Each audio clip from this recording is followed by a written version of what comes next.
Yes, hello. Yes, hello.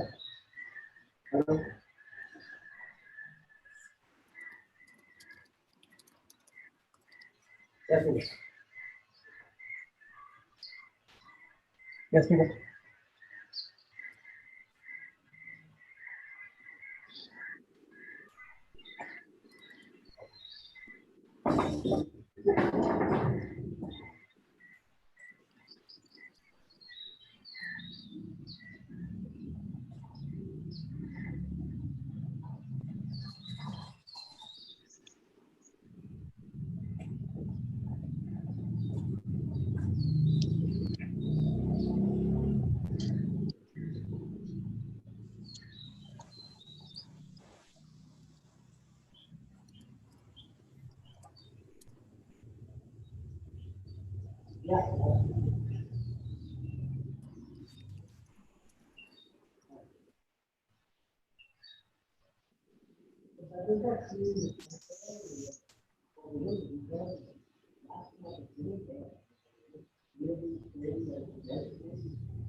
Mm-hmm.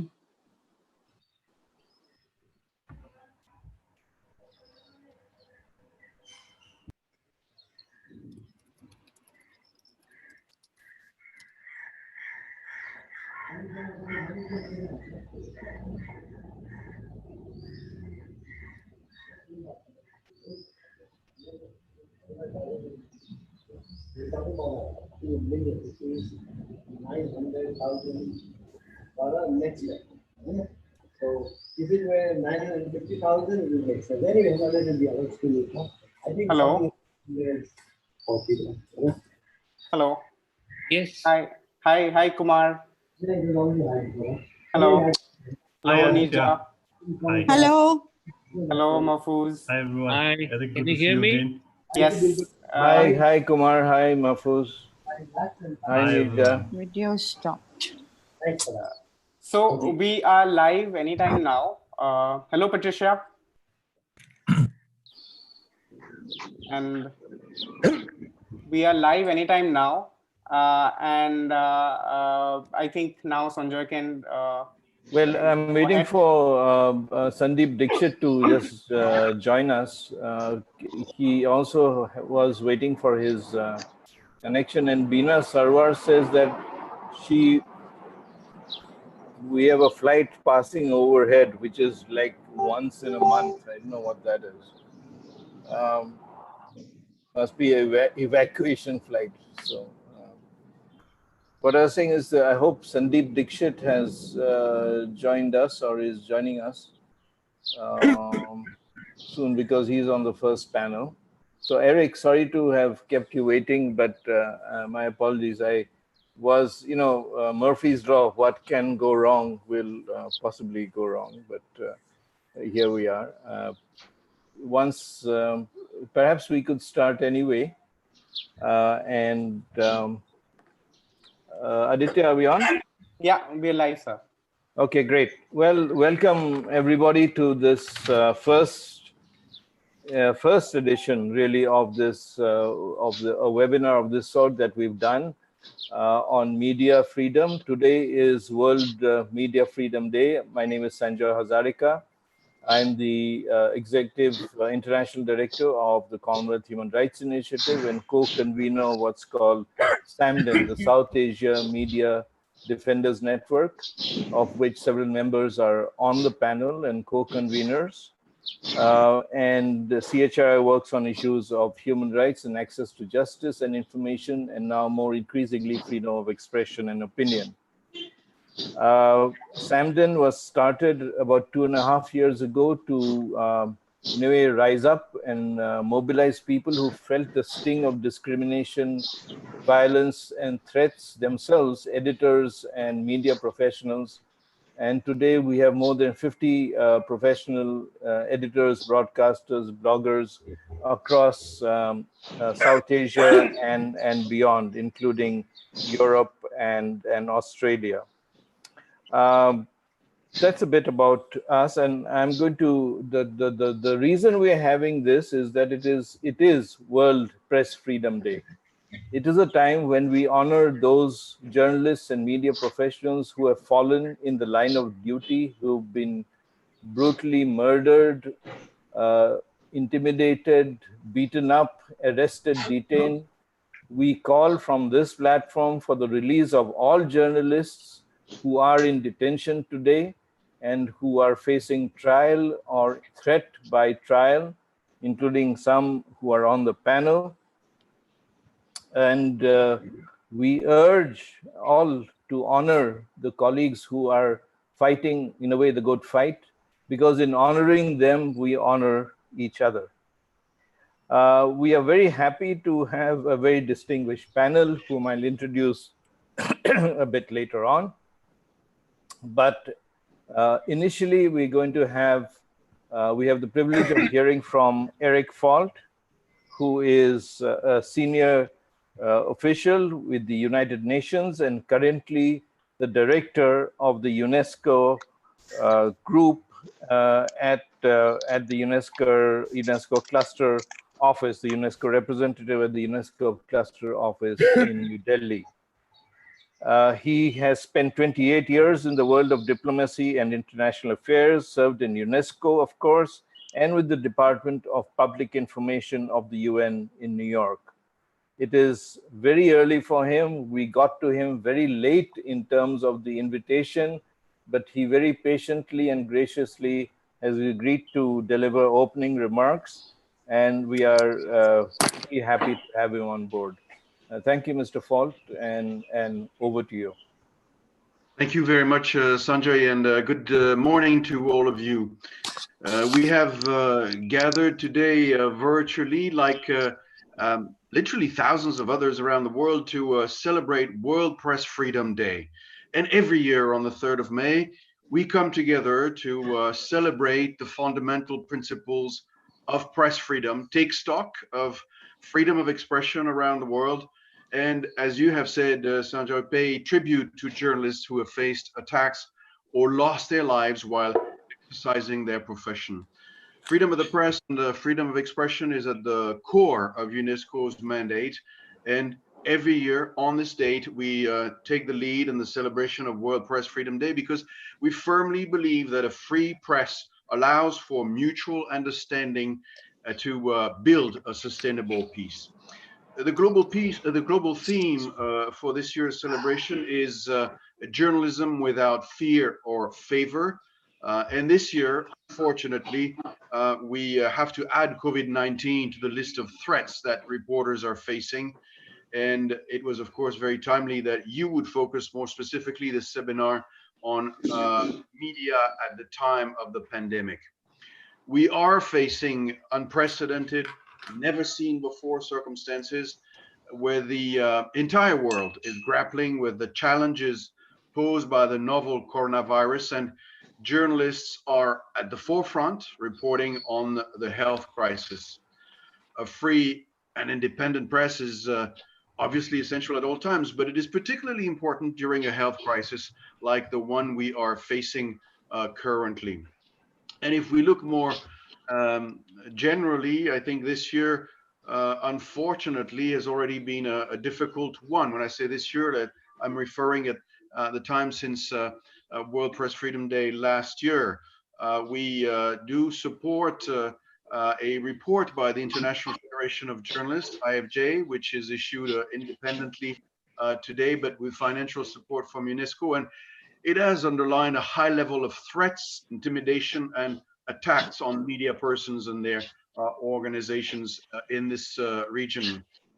If we look back at April 2012, when the UN Plan of Action on the Safety of Journalists and the Issue of Impunity was launched, and again, UNESCO is at the lead of this UN Plan of Action, very little has changed for journalists in the South Asia region in terms of their safety.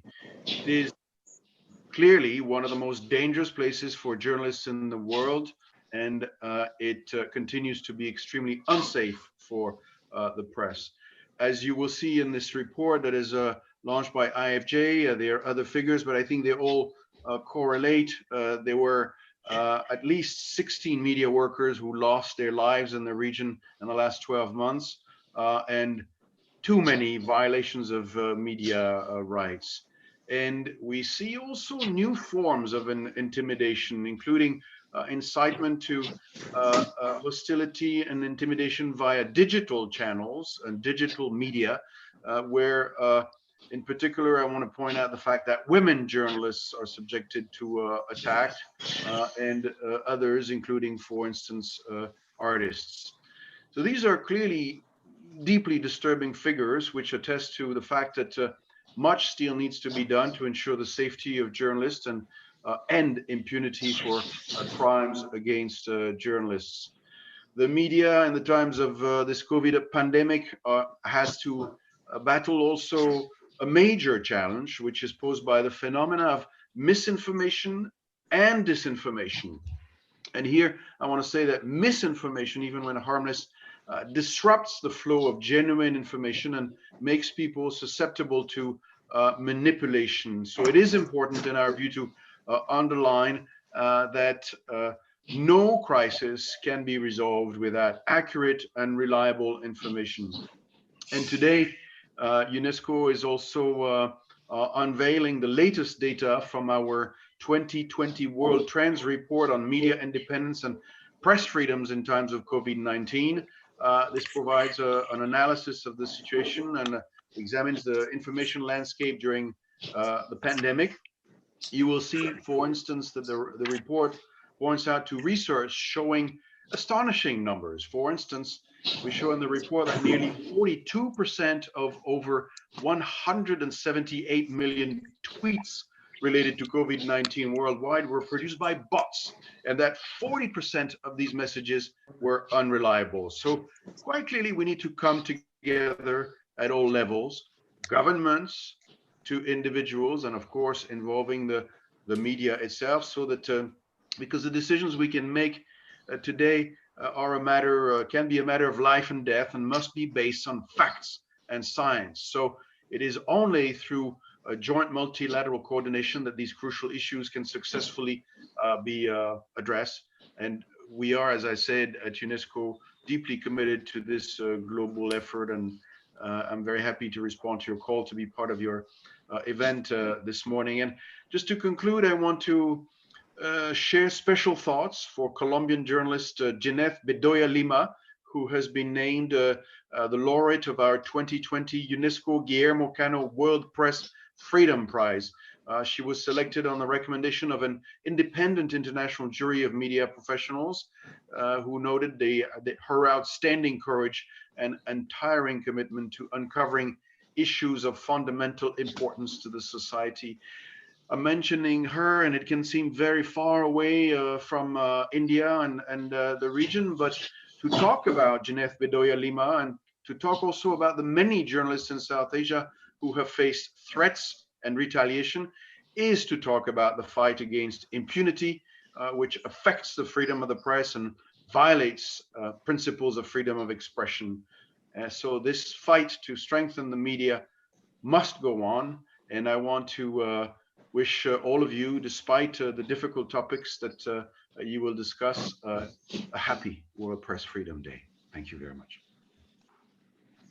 Thank you very much, Mr. Fault, for those remarks, because they set the framework and the tone for our three panel discussions today. And all the issues that you've discussed, whether it is the violence that journalists face, the health crisis that is affecting all of us and our work, our lives, our families, our friends and colleagues, the issue of fake news, and the concerns about how to connect with people and make sure that we provide stable and fact-checked information all the time.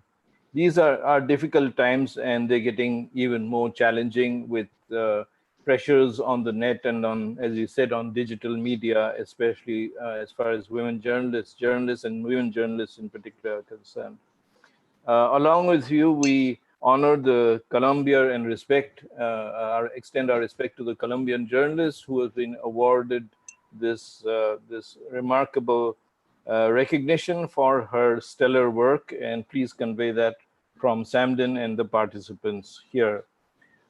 Thank you, and I'd like to go now to our first panel, which is on the health of the media. And we have really the 10 media professionals who are on this discussion are stars.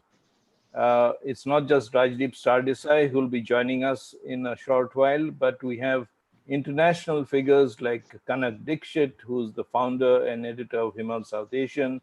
We have Mahfouz Anam, who's really the founding editor of Bangladesh's finest English language paper.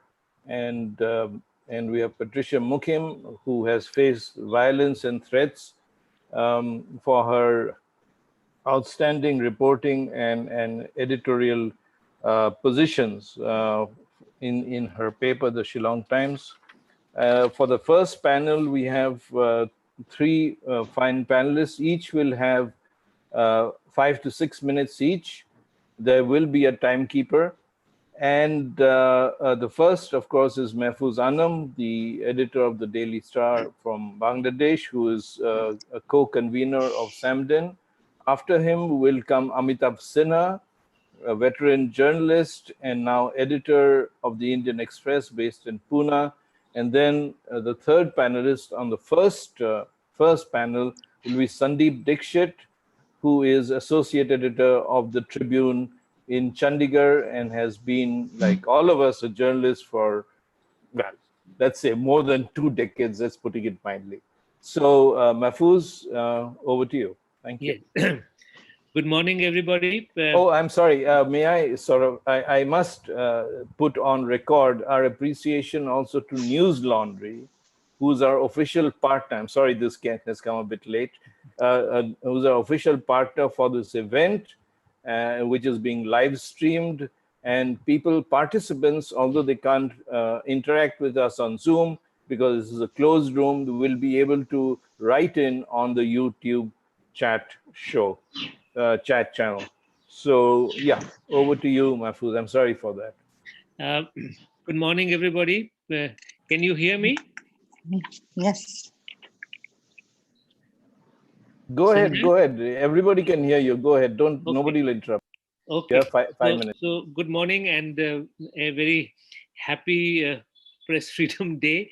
I think it has to be confined to only wishing, because the reality on the ground is quite different.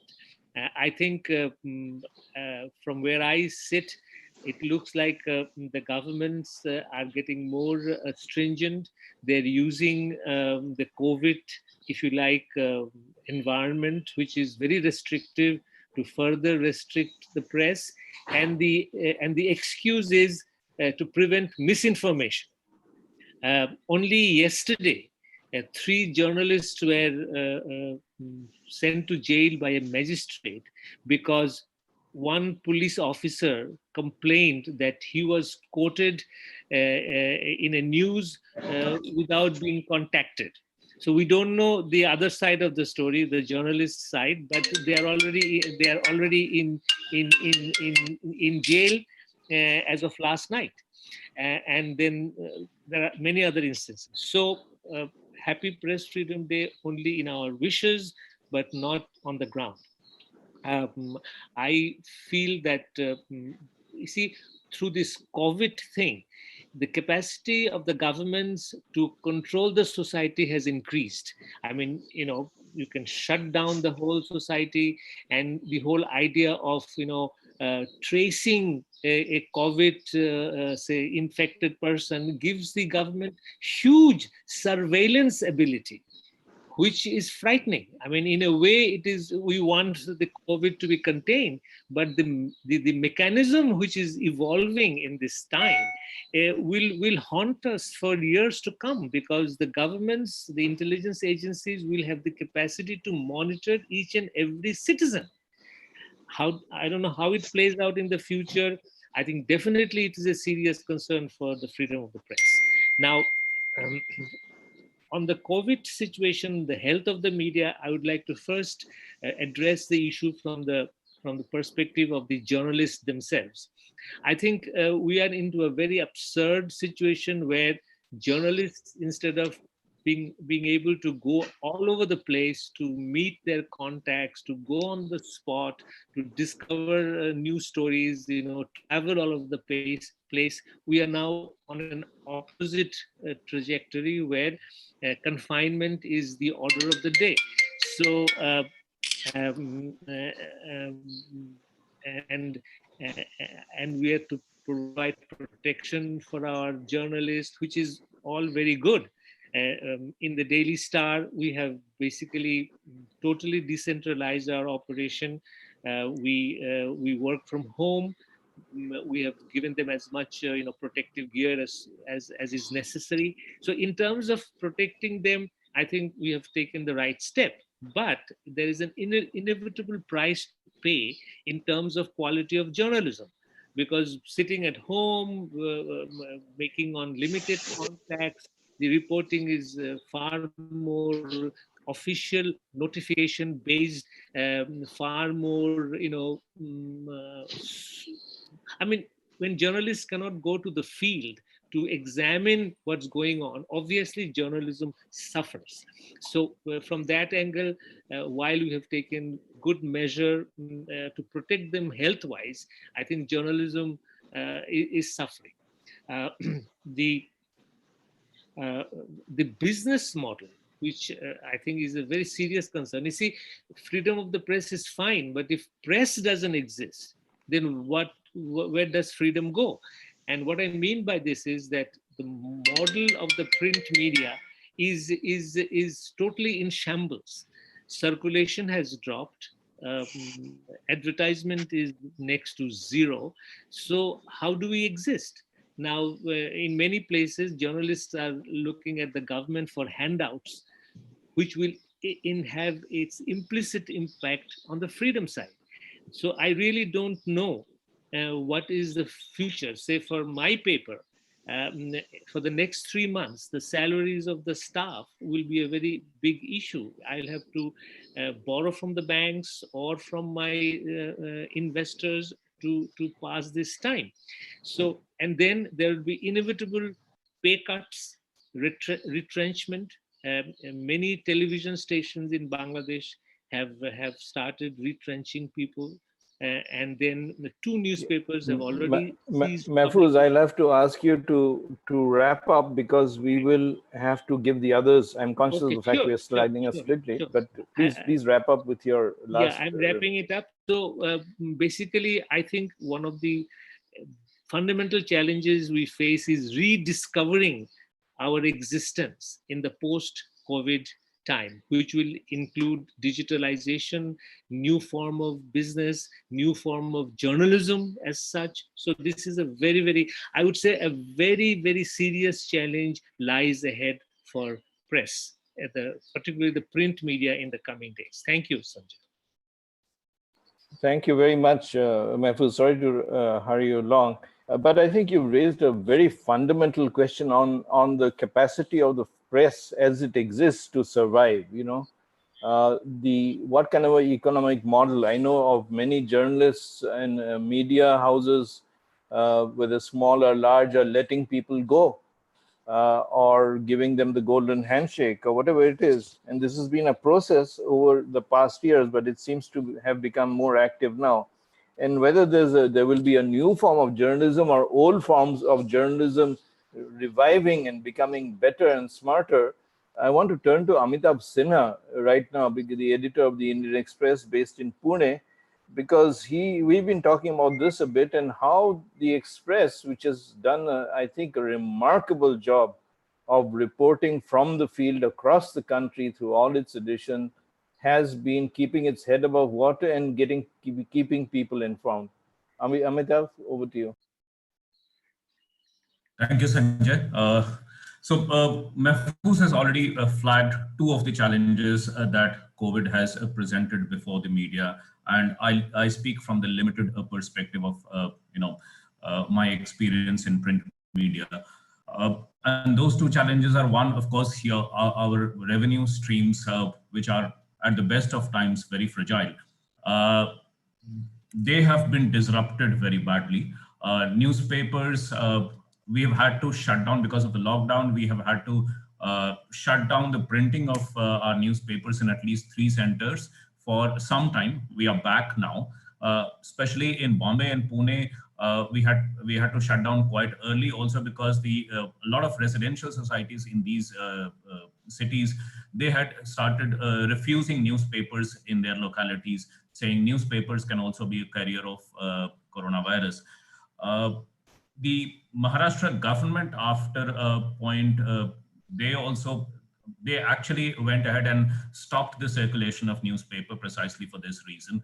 We have had to shut down the paper, printing of the paper in Ahmedabad as well for some time. And then we are back in all centers now. We are printing, but we are printing in very small numbers.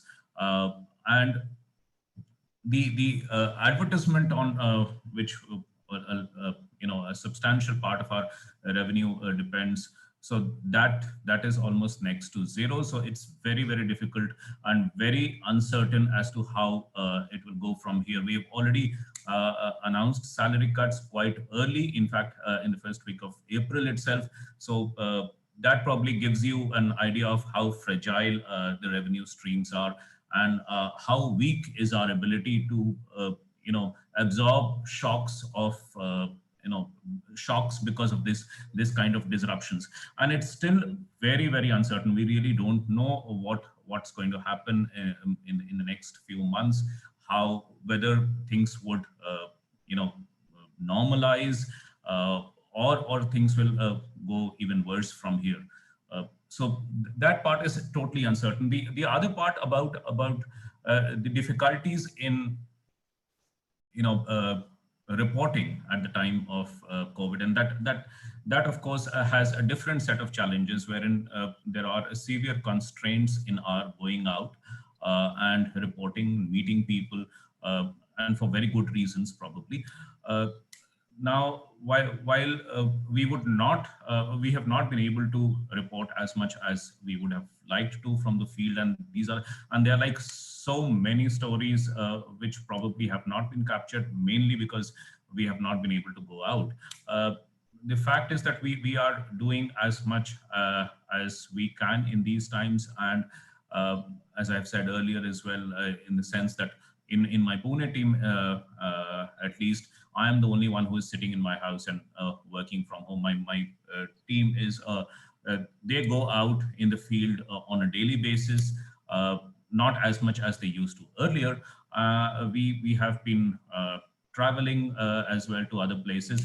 But of course, there are two things have happened. Of course, one is that while we have cut down on salaries, we have not had a cut on our news gathering expenses. So that hasn't happened. But then as your revenue streams become narrower and narrower, that puts a lot of strain on your news gathering budgets as well. As of now, we have not cut back on our news gathering expenses. So that is the situation. It's very difficult, very uncertain. We are trying to get as much as possible, but of course, we are not getting most of the stories. There are lots of things that are happening probably outside of the major centers in which most of the reporters are, and probably we need to capture many more stories that are unfolding in these times. Thank you. Thanks, Amitav. That's you've taken the whole thing. I mean, one of the things I hope we can come up in the discussion after Sandeep Dixit from the Tribune he's on now is, are we looking really truly at a newspaper-less world, or newspaper free world to some extent? In the future, how would you be able to manage the revenue stream? Mr. Fault may have a thought or two, which I'd like him to share either here or perhaps at the end during the wrap up on this particular thing, because crowdfunding and borrowing from banks without collateral is going to be really, really tough for large or small media chains. Sandeep Dixit of the Tribune, please comment on this specific issue.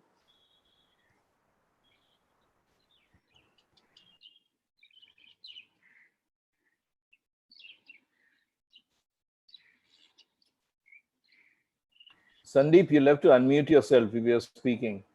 Okay.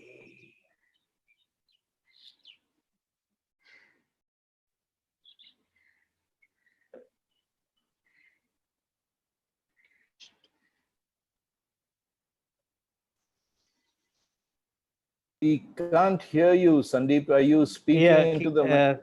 Can you hear me now? Yes, yes, please speak. Yeah, please we'll go ahead. And we'd like to welcome Rajdeep Sardesai, who's just joined us. Thank you, Rajdeep. Yeah, hi, I'm Sandeep Dixit. I'm with the Tribune newspaper. It's a regional paper sold mostly in the north. And as Mehfooz Saab has said, the biggest worrying trend today is the jailing of journalists who tend to criticize the administration. And as is the case in Bangladesh, a whole lot of journalists have been arrested, have been charged, have been jailed briefly for criticizing the administration. Perhaps in where the administration could have sent a clarification or something. Instead of that, a case is filed against the journalist. He's taken to the prison, and then the magistrate frees him, saying that the charges don't hold. So. And so I would like to bring in the US Commission for International and Religious Freedom. One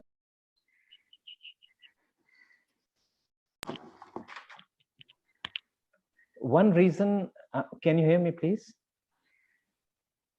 Hello? Yes. Yeah, go ahead. One reason why the Indian government reacts so much to the US Commission on International Regional Freedom, Religious Freedom, is because from October, they have started speaking about sanctioning officials who had framed the CAA and just now recently they have again spoken about sanctioning officials. And Pakistan, if you see, there was this killer officer in Sindh province, Rana something. He got sanctioned by the US and all his dreams were shattered of living there in his old age, of settling his kids down there. So I think there should be some kind of an institutional memory where we can record the people, these small tin-pot petty dictators who are strutting around, whether that's in Lakshadweep or Chhattisgarh, and who are doing this. I mean, yeah, I can contest the case 2 years. I'll be running around in courts and get acquitted. But what about these chaps who have taken it upon themselves to really prosecute journalists? And the second part is about the health of journalists. I go around the city and I find mostly young reporters, 25 to 35 age group, who are standing with just a mask and perhaps a prayer in the heart. And this should have been a government initiative, a central government initiative, perhaps by the Press Information Bureau, by all the state governments, to get the journalists checked. Because just like chemists, bus drivers, cops, and attendants at hospitals, journalists are the highest risk category. And this is their job is an essential job, which has been acknowledged by the government right from day one. So these are the two main points I would like to put forward. The third about health of the organization, I don't really know much because I'm not the management. But the era of print journalism was really drawing to a close slowly. I live in a housing society on the 6th floor. 3 years ago, when I used to walk down the staircase, I used to find a newspaper wedged in every door. About 2 years ago, it was 1 in 3 doors. And now, of course, in COVID, there's none. So that was hobbling to a close. It was going to a different direction, perhaps just quality papers, or perhaps trash papers that depend a lot on corporate advertisements. They would survive. I don't know. But this is a different era that we are going to progress into. And we can, Abhi, discuss it more. Thank you. Yeah, thanks for that. Thanks for those very sharp, clear points. And I pick up also on what Mahfouz said, and I'd like a little discussion between the four of us before we open it up to questions. I know we are running a bit behind time, but people joined late, and so we have a little more time, flexible time, and I'm sorry that we are eating into the time of the next panel, but we will wrap it up soon. But I think there are very important points which have been raised, not just about the circulation of papers and the survival of institutions, which I hope Mr. Fort will come in on either now or later. But could the three of you reflect a bit on the journalists who are being arrested? I mean, the health of the media is not just those who are there with gloves on their hand, the mask on their face, and a prayer in their hearts. They're, people shouldn't be sent to jail. Nobody should be sent to jail at the time of a pandemic. I mean, this is crazy. Forget about journalists. Nobody should go to jail. And no magistrate in his right mind should be sending anybody to jail. And the police, who are on the front line themselves, an essential service, should recognize that this is another, as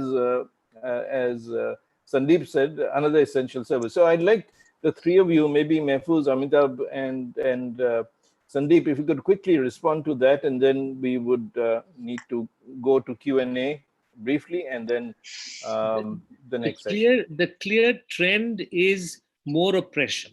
I mean, yes, they should not jail journalists in the time of COVID. These are all theoretically correct, but the mindset is that we have to control misinformation.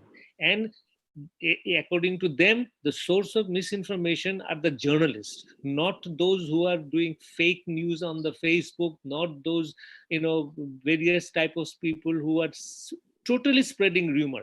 I haven't had a single instance in here in Dhaka where somebody who was spreading a blatant lie has been arrested. Everybody who gets arrested happens to be a journalist. Yeah, and you're facing something like 75 or 80 cases on 84 cases of libel and sedition. I mean, somebody should end criminal defamation in this country and in South Asia, one of the legacy of the British. Yeah, Amitabh, you want to come in quickly, and then Sandeep, yeah, and then we'll move just to one quick point.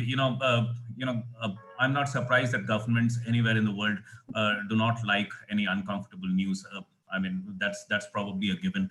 I would just want to turn the mirror on ourselves a little bit. A lot of us in our fraternity have been very, very irresponsible with the way they disseminate news, especially on social media, and also in their publications or television or whatever. And that sometimes gives government very simple excuses to then crack down on us. I think there is a lot that we ourselves have to answer for, whether the kind of standards that we set, and also the fact that do we sort of censure that kind of activity within our fraternity. I think it's very important to sometimes look within as well.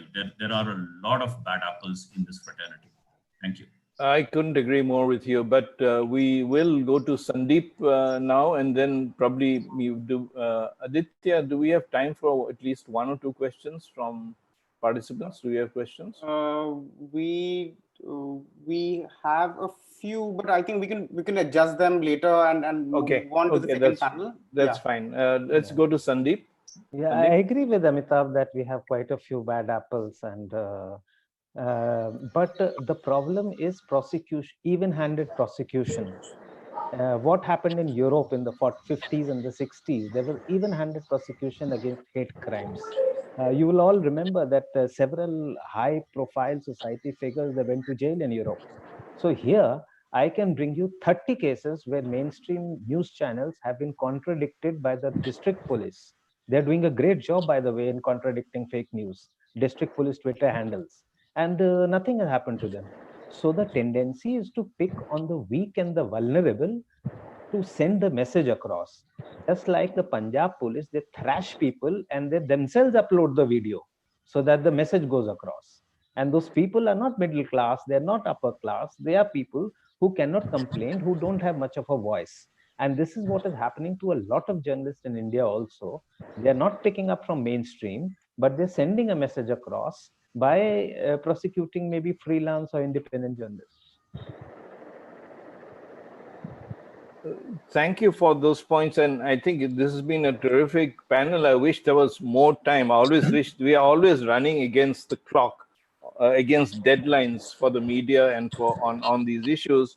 We've covered, I think, only the surface of the issues, but I want to, pick up on a thought that Sandeep expressed, which is on the weak and vulnerable, that the weak pick up the weak and vulnerable, whether it's a state like Manipur or somebody in Chhattisgarh or somewhere else, and go with them. And in the past month, one of the most, to me, powerful, wrenching, moving, painful images, I think for all of us, has been the images of people walking home, carrying hope, bundles of their meager possessions and their children and a little drinking water and whatever food they have as they take those long journeys home, hoping to get home.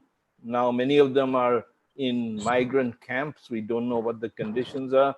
And for this, this is really the heart of the next panel, is how did the media cover the most vulnerable communities in this country? Because not many of us know it. I mean, I came to know it myself just a few years ago when I was at an international conference in Delhi, and the World Bank said that 350 million people in India migrate every year.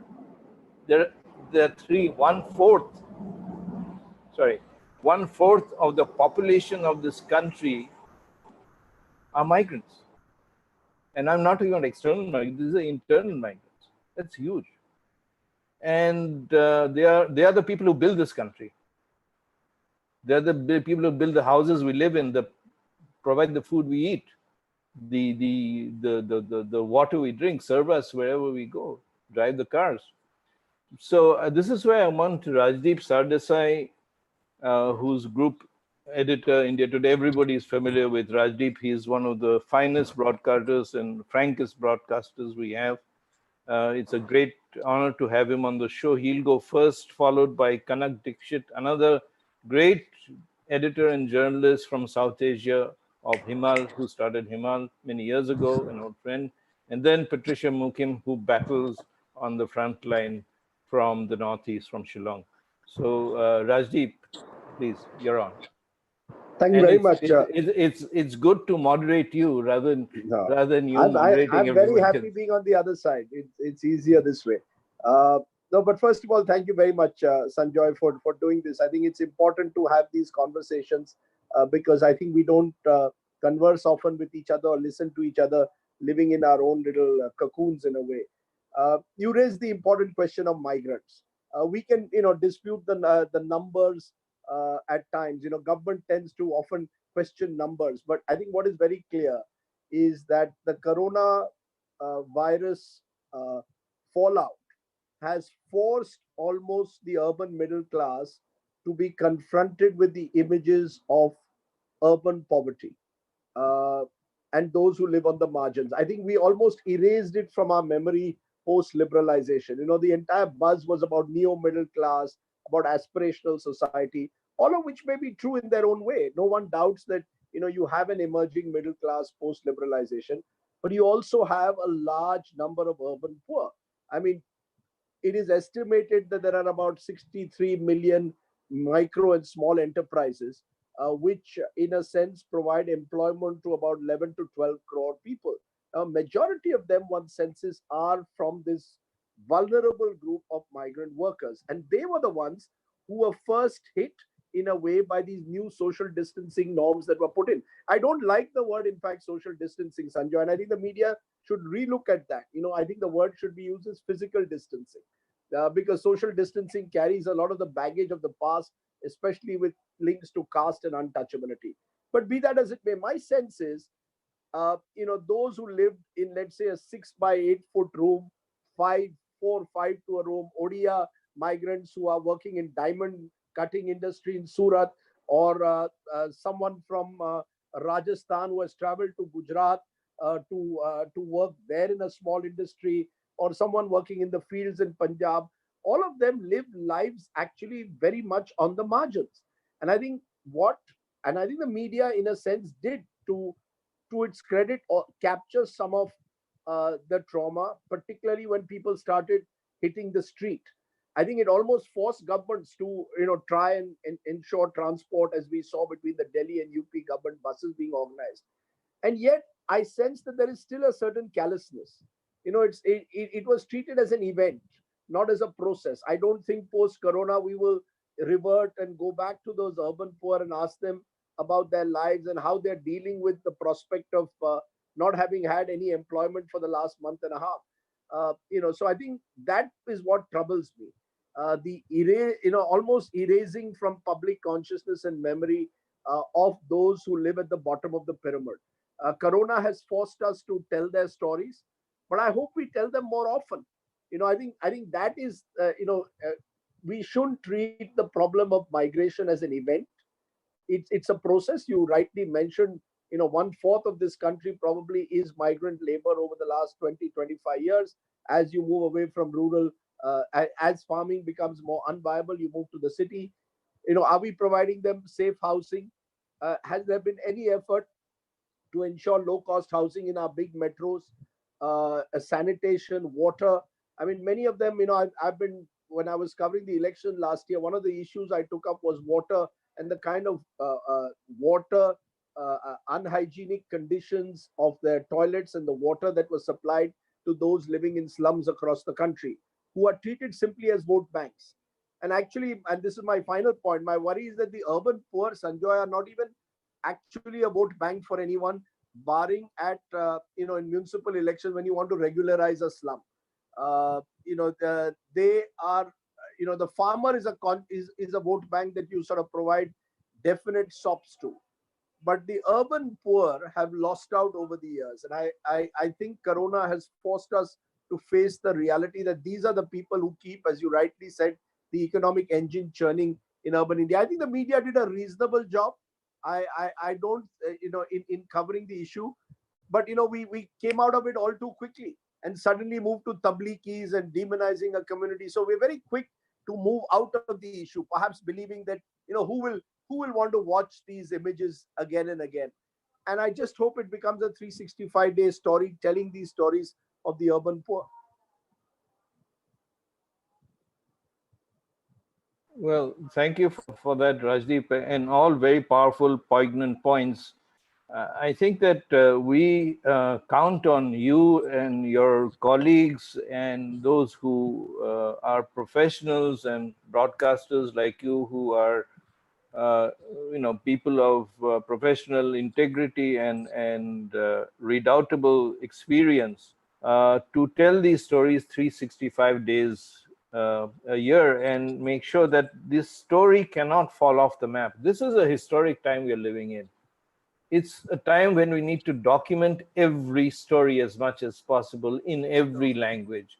And that is what I would urge through this panel.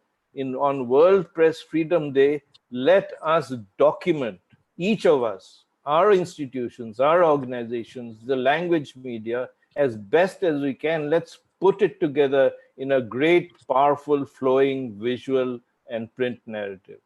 I want to go to, Rajdeep has touched on many points, especially the falling off the map, the rural, not the rural poor, but the urban poor. And I want Kanak Dixit, who from the Himalayas takes this amazing view of South Asia and the world. And an old friend, but also a great editor whom it's been my honor to know for many years. So, Kanak, please. I'm sorry that I seem to be having electricity outages here. So if you stop hearing me, I suggest you just continue to move ahead with the program. Can you hear it? We can hear. What a lovely backdrop. I'm doing one up on you. Well, It's a lovely backdrop. Thank you. yeah. Okay. We are all going to migrate there, but anyway, till that time. My apologies for if I suddenly go offline, because I seem to be having some electricity outages here.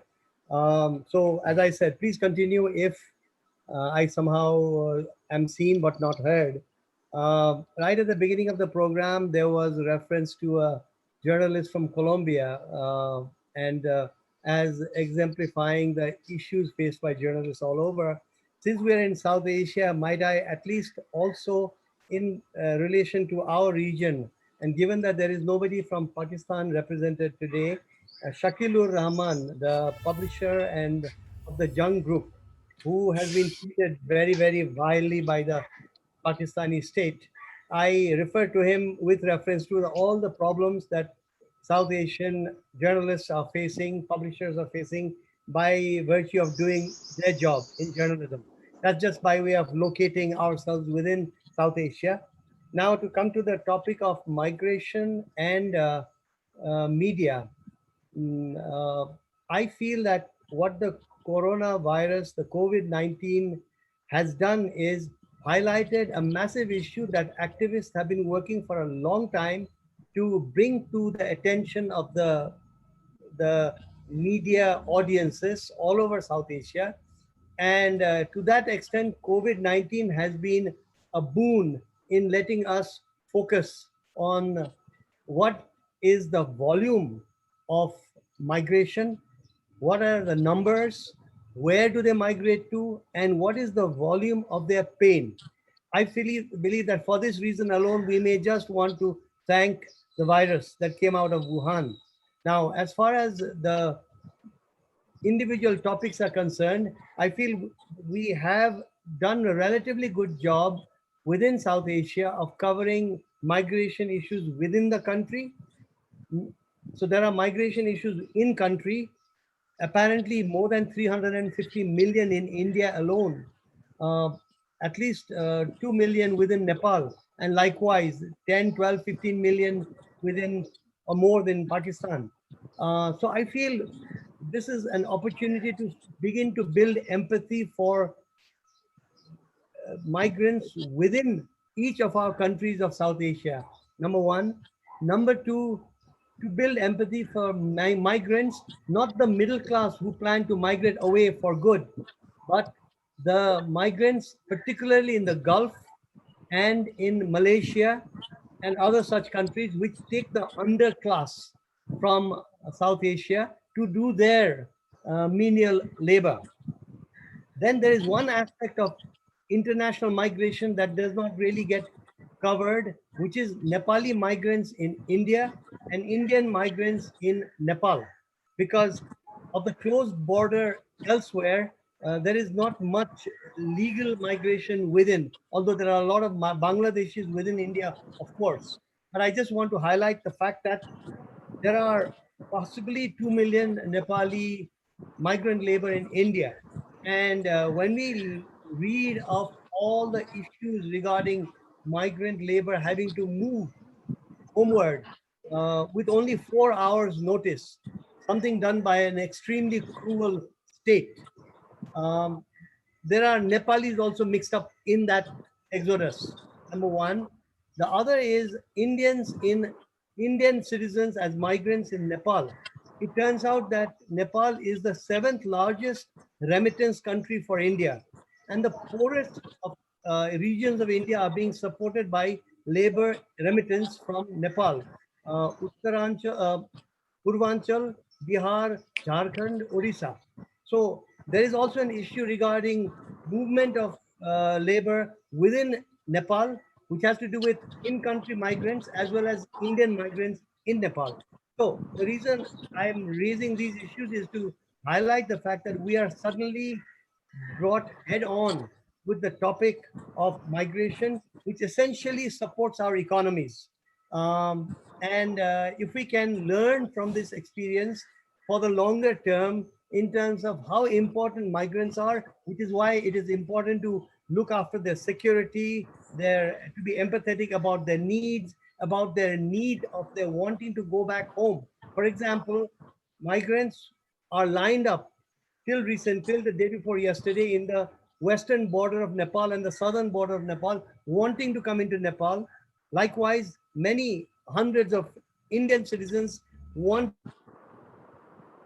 the border, but the borders were essentially sealed. So this is my final point is regarding media coverage. I believe that media has a fairly good bit of coverage to highlight the plight of hundreds of thousands of migrants in South Asia. And I think there is something we can learn from our mistakes we made, particularly in areas other than covering migrants. For example, just to give you a quick point, the whole issue about Tablighi Jamaat in India almost also had a mirror reflected coverage in Nepal. But we were more or less able to nip that in the bud. But this goes away from migrants. So for now, let me pull back and just say that I believe on the whole, the media has done an exemplary job in covering the plight of migrants. Thank you for that. You've covered that very important perspective, which we don't often think about. We see it, but don't. Of Nepali migrants in India and Indian migrants in Nepal. 2 million Nepali migrants in India, nearly a tenth of the population of your country. And that it's the 7th largest remittance sender to India. To places including the Northeast. In fact, we will now travel to the Northeast to hear from Patricia Mukhim. And I hope, Patricia, in your remarks on migrants and so on, you may also like to refer to some of the problems that people from the Northeast have faced in other parts of the country, because what Kanak spoke about of borders being sealed, we can unseal borders, but we have to unseal minds. And, that's a long-term battle we've all been fighting on perception and images for a very long time. Patricia? Yeah, thank you, everyone, and wish all of you a very meaningful Press Freedom Day. Now, the point is, I find it very hard to believe that in this country, the policymakers completely forgot about these migrant laborers. The lockdown was announced so suddenly. It could have been announced a little later, giving people time to travel and maybe even expressing their options, whether they want to go back, they want to stay where they are, or whatever options they have in mind. We didn't do that. The lockdown came so suddenly. There was just 3 hours, and after that, when the migrant labor became so kind of disruptive, then we were told that the media has created, it was fake news that created this crisis. So I don't really understand how we are actually grappling with this whole crisis of migrant labor. And we haven't spoken about migrant labor from Bangladesh in India. We are always looking at Bangladesh as a very poor neighbor.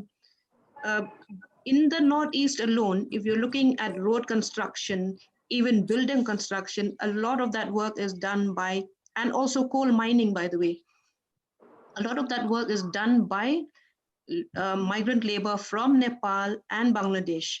We haven't even taken account of how many there are here now, whether they want to go back, because now with the states shutting their borders, it's going to be very difficult to manage even those who really want to come back.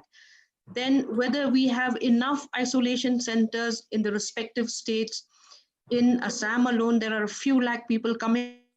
Assam has been on top of things in many ways. They've been able to create the isolation centers. In Meghalaya, we have at least about 13,000 of them. I don't know if that's the correct count.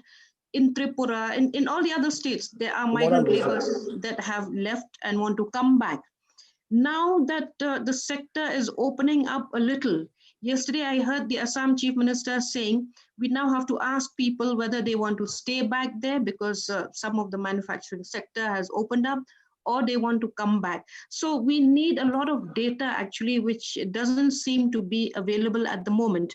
Yes, I think the media has covered very honorably the problems of migrant labor. Especially, I think we should thank Barkha Dutt for bringing this very close up and personal to most of us. And we were perhaps, I also must admit that this COVID seems to have taken all of us in the media by storm. We didn't know what to report, what not to report. There was so much of data that was not being given to us. Many times we were second guessing a lot of stuff. And then we were actually told by a section of the bureaucracy that, look, we are in a crisis situation. Please don't be too critical of what government is doing. I don't know whether that was an appeal or, attempt to tell us how to do our work, but it's kind of created a very oppressive atmosphere. We really don't know what to give out, what not to give out. We were trying to do a kind of a contact tracing of a certain person who came from abroad and who apparently must have brought the first COVID case to Meghalaya. But, we were told that you need to go a little slow on that. I don't know why. I can't understand. Everybody else has to know and take preventive measures. So at this point in time, I'm not sure what to report, what not to report. Of course, we are on the front line. We are not reporting from home. We are going out. Our reporters are given just the bare necessities of a mask and some gloves.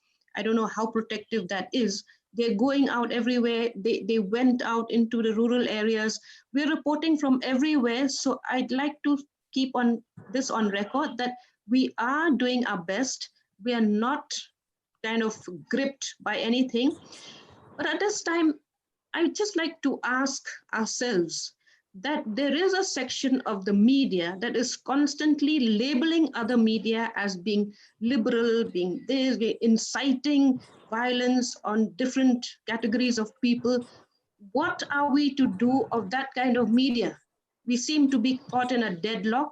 We don't know what to do, what not to do. I mean, how long can that kind of media continue to guide our lives? And that kind of media only looks at TRPs. And at the moment in this country, there seem to be a lot of people subscribing to that kind of very, the hate ideology that is being spread. So this, to me, is a matter of great concern that we also need to discuss on this day when we are discussing press freedom.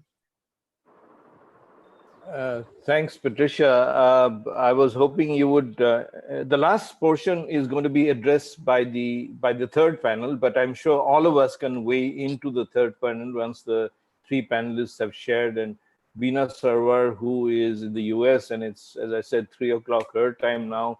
I don't know 3 a.m. whether she was to send a video recording, but I don't know if we got it. But I want to pick up on a couple of things that you said. But one thing you did not speak about was the issue of racial discrimination, which people of not just Northeastern origin, but people who look different, like people from China, of Chinese origin, Southeast Asian, are facing across the world, in the US, in the UK, in Europe, in India, in Indonesia, and other countries. So that is also a real issue. Somebody has got their phone on. May I ask Aditya, please mute everybody. Thank you. There are a bunch of questions which have come up, and I'd really like Rajdeep, Patricia, and Kanak to respond to them. And I'm going to ask Aditya Sharma to. We have time really to take 2 or 3 questions. And could you please read out the 3 that you've picked? Sure, great.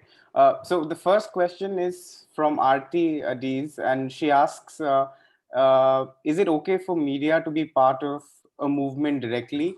What are the ethical issues related to this? So if this is probably a more broad-based question. So if any 3 of you would like to answer this. Can I just sort of respond by saying, I think, I think the media's primary duty is to stand with the victims and hold those in power accountable. You know, I was the other day interviewing a minister, and I was told by a viewer, you should have been a little less harsh. We are in COVID times, you should show empathy. My response was, you should show empathy to the poor, to the vulnerable, to the migrant. You don't show empathy to the minister.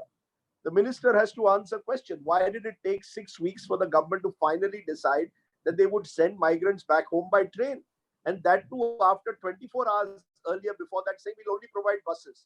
So suddenly you realize that you can't, you know, the number of migrants are so great that you can't provide buses, you need trains. And then you got the case in Karnataka where you were charging the migrants steep ticket prices to go home. Now, surely these are questions that need to be asked. They need to be asked, according to me, in a manner that makes the governments accountable. I think what has happened, and Patricia touched on it, because of this, of a culture that has been created where TRPs matter over all else, the migrant story or the story of urban poor will sadly possibly disappear off our TV screens once the COVID-19 issue is over. It will only be raised next time when either migrants are beaten up when they come to Mumbai because some group or the other has a problem with workers coming in from the outside. I mean, you know, my worry is that, you know, as someone is, should journalists effectively, I think the question is, should journalists be seen to be taking sides? My point is, we have to stand with the victims. And clearly the major victims of this, of a lockdown, however necessary it is seen to be, are the migrant labor. And every time they come out on the streets, we can't call them violators. You know, there was almost one sort of narrative to suggest they are violating social distancing norms. I ask all those who say that, could you live 5 or 6 to a room, 6 by 8? You know, it's very easy. Which is why I think it was important to tell the story, to just shake people out of their stupor.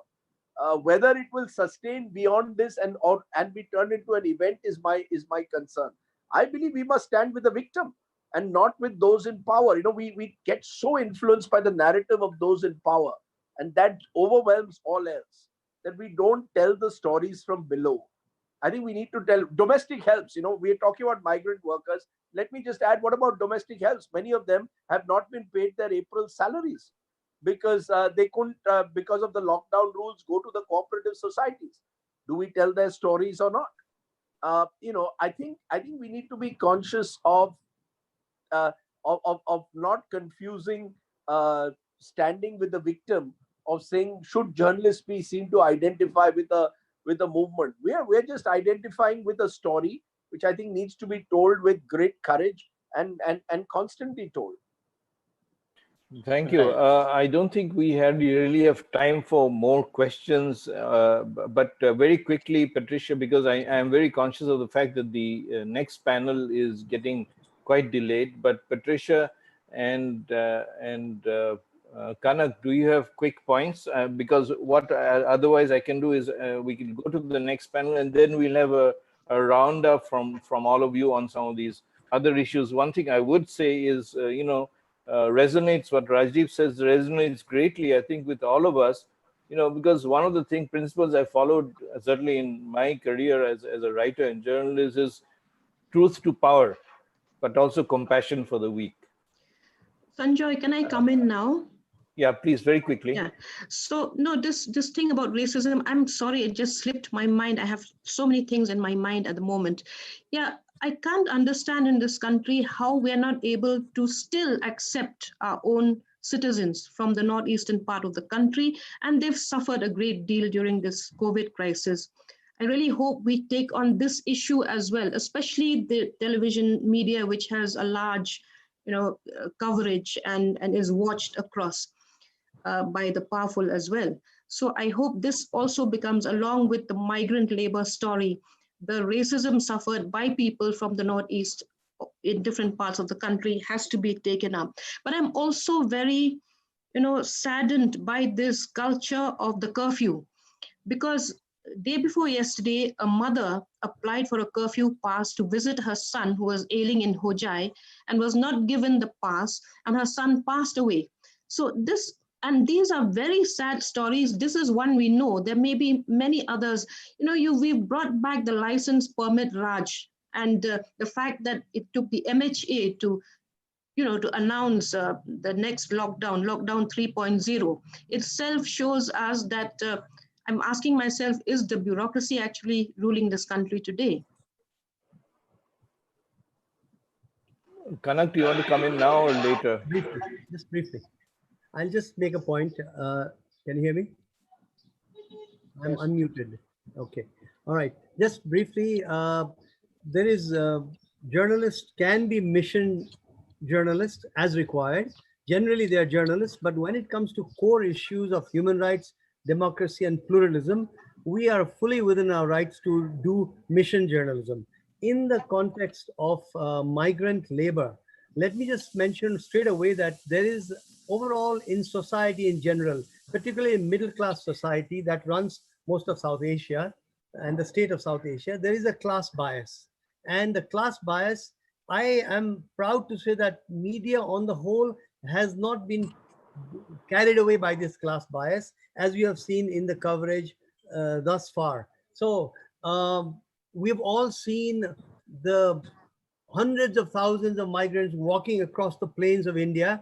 Let me say that how fortunate we all are that it was early spring when the migration began. And had it been midsummer, the situation would have been much more dire. But as we look at the migrants walking across the plains of India, which the Indian media presents to all of us, we must also keep in mind there are migrants walking in the hills of Nepal and to the plains of Nepal. There must be migrants in Pakistan walking across vast terrain during the lockdown there. And so I feel here is an opportunity for us all to think as South Asians, a region with nearly a fourth of the world's population, and a region which is actually made up of migrants within country and international and overseas migrants. So I feel on the whole, media has done a good enough job to let the middle classes know that there is a world of migration out there. Thank you for those very resounding words, Kanak, and we have to go to the next panel, and I hope we can come back to these issues. Those who ask questions, I'm sorry we're out of time, but we will come back to more questions at the end. I just refer very briefly to something that Kanak said before we move to the next panel, is that here's a chance for us to think as South Asian. That's why we have a South Asian panel. It's not just an Indian panel on COVID, because the media everywhere in the world, and particularly in South Asia, where we are, is under stress as an essential service. And its health, its durability, and its ability to cope with the crisis and address issues of human rights particularly has been under pressure. And it's done, I think, on the whole, a terrific job. I want to go to Manisha Pande of Newslaundry. Newslaundry is our partner for this program, and we're very glad they're on board. And Manisha is very well known for her show and the positions she takes. And her panel is, she is joined by Nirja Chaudhary, a veteran columnist, political commentator, earlier with the Indian Express and the Statesman, now independent, and then Kumar Lopez from Colombo, who is the executive director of the Sri Lanka Press Institute. We hope that Bina Sarwar will be sending a video message, but I'm not sure. And Aditya will tell me if it's come through. We have a message from her, and we'll play it sometime with in this panel. Okay, right. Manisha, you want to come on first? No? Thank you. Yes. Hello. Hi. I hope you guys can hear me. I wish you all a really happy World Press Freedom Day. And especially, I just want to give a special message to all the reporters who've been covering the pandemic from villages, cities, and towns. A big thank you to all of you, and a very happy World Press Freedom Day. Just to start, kick this panel off, I just wanted to flag two sorts of broad trends that we saw in the media when it came to misinformation. One was that and I'm speaking, I mean, this is not true for all of media, but a major section of the media, especially a major section of the television media. I think there were two sorts of misinformations we saw. One was that we saw misinformation related to corona. So, for example, that coronavirus it's a bioweapon that was developed in a lab, and it's a big freak conspiracy against the world, a Chinese conspiracy, stuff like that. or you saw cures being aired on television, whether it is to drink lemon juice or to do certain things to boost your immunity, when we know that immunity is not something that you can boost in a matter of 3 to 4 days. It's basically something that takes a long time. And other stuff like, curiously, you also saw gurus or religious figures or spiritual heads take up a lot of airtime talking about coronavirus and how to deal with it. Now, I understand that in times of pandemic, people generally tend to turn to faith for comfort, but it's not the job of news professionals, especially in times that are, especially in times that could pose, a danger to life, to comfort people. I think it's more important for people to be warned, for people to be told exactly the gravity of the problem, the numbers, and why you need to be careful and what you need to do, what is mandated scientifically for you to do. So I thought that was one aspect. The other aspect was the communalization of the pandemic. And we really saw this from the time that the Tablighi Jamaat hit news. I think it was sometime around the end of March, where news broke that, this was turning out to be a hotspot, and the congregation had led to a lot of positives, and it had actually had, pan-India effect. Now, it's true that the Tablighi Jamaat had been irresponsible in its gathering, but I think the excessive focus that we had on the Jamaat for the 2 weeks, and only a focus on how terrible it was, with hashtags like Corona Jihad, Corona Bomb, sort of dog whistling this and making this into a Muslim issue rather than an issue of a sect, which is what really a Tablighi Jamaat is. It doesn't really represent all of Muslims in India. So when you saw, day in and day out kind of demonizing of the Jamaat, you had certain news reports that falsely reported on attacks by the Tablighi Jamaat on health workers. There were instances where newspapers and television channels said that the Jamaat was, attacking health workers or it attacked the police. And the police would come and, address the channel or the newspaper that had spread this news, saying that, no, this does not happen. Please, we are issuing a correction. This sort of an incident never happened. So you had, fake news of that genre, though there were some allegations that have yet to be proved. But beyond that, there were also allegations which the police then, I think it was a fascinating case of the police checking journalists, or police saying that, police handles telling journalists that you've got this wrong. Usually it's the other way around, where journalists question the police, or journalists question on, on whatever facts is presented. So I think with the Tablighi Jamaat, what happened was, if you speak to a lot of Indians today, and I can say this anecdotally with my neighbors or my relatives or my friends, there's a perception that India would not have had the issue of coronavirus had it not been for the Tablighi Jamaat. And this was actually aired on television channels. Certain section of television channels did say stuff like India would have won the battle against corona had it not been for the Jamaat, or that the Jamaat has thrown India into this pandemic, which is, demonstrably not true. There's really no proof or no data for us to back up the fact that the pandemic in India, the sole reason for the pandemic to, come to India was because of the Jamaat. So I think one of the unfortunate aspects of reporting on the coronavirus was how it took a communal turn. And you saw that then in the sort of fallback it had, where you've had discrimination against Muslim vendors, you've had you've had reports which have said that Muslims have not been able to, sell their vegetables or food, because there were also misinformation, videos floating around of showing Muslims as spreading the virus through food or whatever. And this was really ably countered by websites like Alt News. I'd like to make a special mention of Alt News that really looked at all these videos that were floating around on WhatsApp, sometimes found their way to mainstream media, and fact checking them to tell us that, no, this is not true. So I think briefly, these are the two sort of misinformations that we saw. And I think the second aspect of communalizing a pandemic like this, like Patricia had said, this would have far-reaching impact beyond the pandemic, because once there's a perception that these guys are the reason that caused this deadly disease, it's going to have a far-reaching impact way beyond, way beyond even the timeline of till when we have to suffer the coronavirus, because this then causes a perception against a community, which I think is very dangerous. That's about it. Thanks, Manisha, for that, because you've raised a whole range of issues, which I hope our panelists and other colleagues will respond and react to.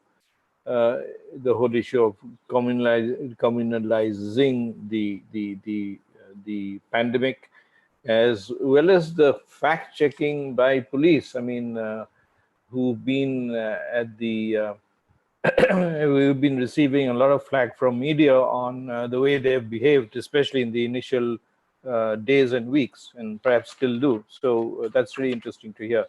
I'd like to go to our next panel, and I think either Kumar can come in now, or would Nirja like to come? I think Nirja, why don't you go next, and then we'll have Kumar, and possibly we have a video from Bina, and we may play that video towards the end. Thank you, Kumar. Sorry, Nirja. Thank you, Sanjoy. I know you're running short of time. I'm going to make very quick 4 or 5 points. One that, for all the fake news, misinformation, disinformation, communal divide that's got reflected in the media during this period, I want to say how proud I feel of the Indian media today. The way they've gone to the ground, the way they've captured the information. Migrant story is only one part of it. They have risked their lives. Reporters have been out in the field. In Bombay, this was 10 days ago, 57, 58 of the journalists were tested positive. And yet this process is continuing. So I want to register my salutations and pride and to belong to the Indian media today. Point number 2 I want to make is that our world is going to change. We all know that. Life is going to change. Governance is going to change. And Rajdeep, I hope in times to come, it will not be business as was, but the great themes of equity, environment, food security, public health, they are going to be the mega themes that will dominate. And if that happens, the media will have to play a stellar role and do much more questioning than we have also done in the past. So I think the role of the media, and I want to go to just one line on what Mahfouz said on finding the new business models and the danger there also. If there is going to be an economic downturn, which there will be, and we are heading for recession, some say even a period of depression, then ads for the media are going to dry up, and papers may need to depend much more on government advertisement. Where does this leave the media? Will the government want the media to kowtow more? Therefore, what we need to do is out of the box thinking of the new models, and we can't do this as individual media groups or individual editors. We have to do this globally. How do we generate the financing that is going to be needed for media to be truly free and independent? So I would say a global initiative, and Sanjay, your organization can really take the lead in this, get the Commonwealth countries together on this to begin with.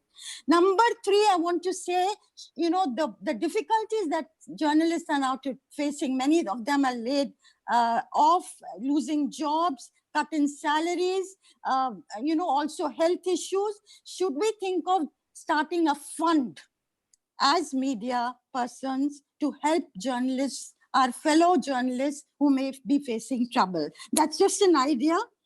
What about, the whole thing on the communal thing and the fake media? I agree, to arrest people and FIR for something that suppose you were not able to check a fact, suppose you were not able to get the other side of the story. We are functioning in very difficult times. And I think we have to engage with governments and authority and raise our voice again, that this should not be done at all. And of course, from our side, we've got to be much more careful about checking on facts. And it is, the print media today, ironically, many people are turning to it for credible, accurate information, whereas it is facing an existentialist crisis, as we know. So given all that, I think the last point I want to make is on this whole communalization. Hopefully, it's just, I think it has been toned down in the last days, but to have the media, a section of the media play that kind of a role. You already have an economic emergency, you already have a health emergency, people are facing life and death questions, and to then have something that can blow up into a communal conflict, law and order problem, this is not a route we should go down on at all. And I think of that in recent days for a variety of reasons. Maybe some international pressure, some domestic wisdom has dawned on the powers that be. And ultimately, I think a questioning media, a media that brings to light what is going around at the ground level, is actually in the interest of the governments, because then they can get around to addressing those issues. And if they address those issues, they will get political benefit out of it. If they don't address those issues, if they don't know what is happening, suppose they didn't know what was happening with the migrants and the media had not brought that to light, I think what is followed in the subsequent days, though late, might not have happened. So I think media is a friend of government. It should not be seen as an adversary, particularly at a time like this. And we have to continue even more than ever before to be more and more questioning about what is going on and not become less questioning of what is going wrong. Thank you, Nija, for those very passionately argued thoughts. I mean, those of us of a particular age and vintage grew up with Nija Chaudhary's This India column, which we read for many years. So if you guys haven't, some of you haven't read it, I urge you to go to This India and read how she traveled the country and told the stories of people, bringing them to life. And I hear everything that's being said, and I don't know if the media can be a friend of government. I don't really agree there. I think it can be a challenger, and it can hold governments to account.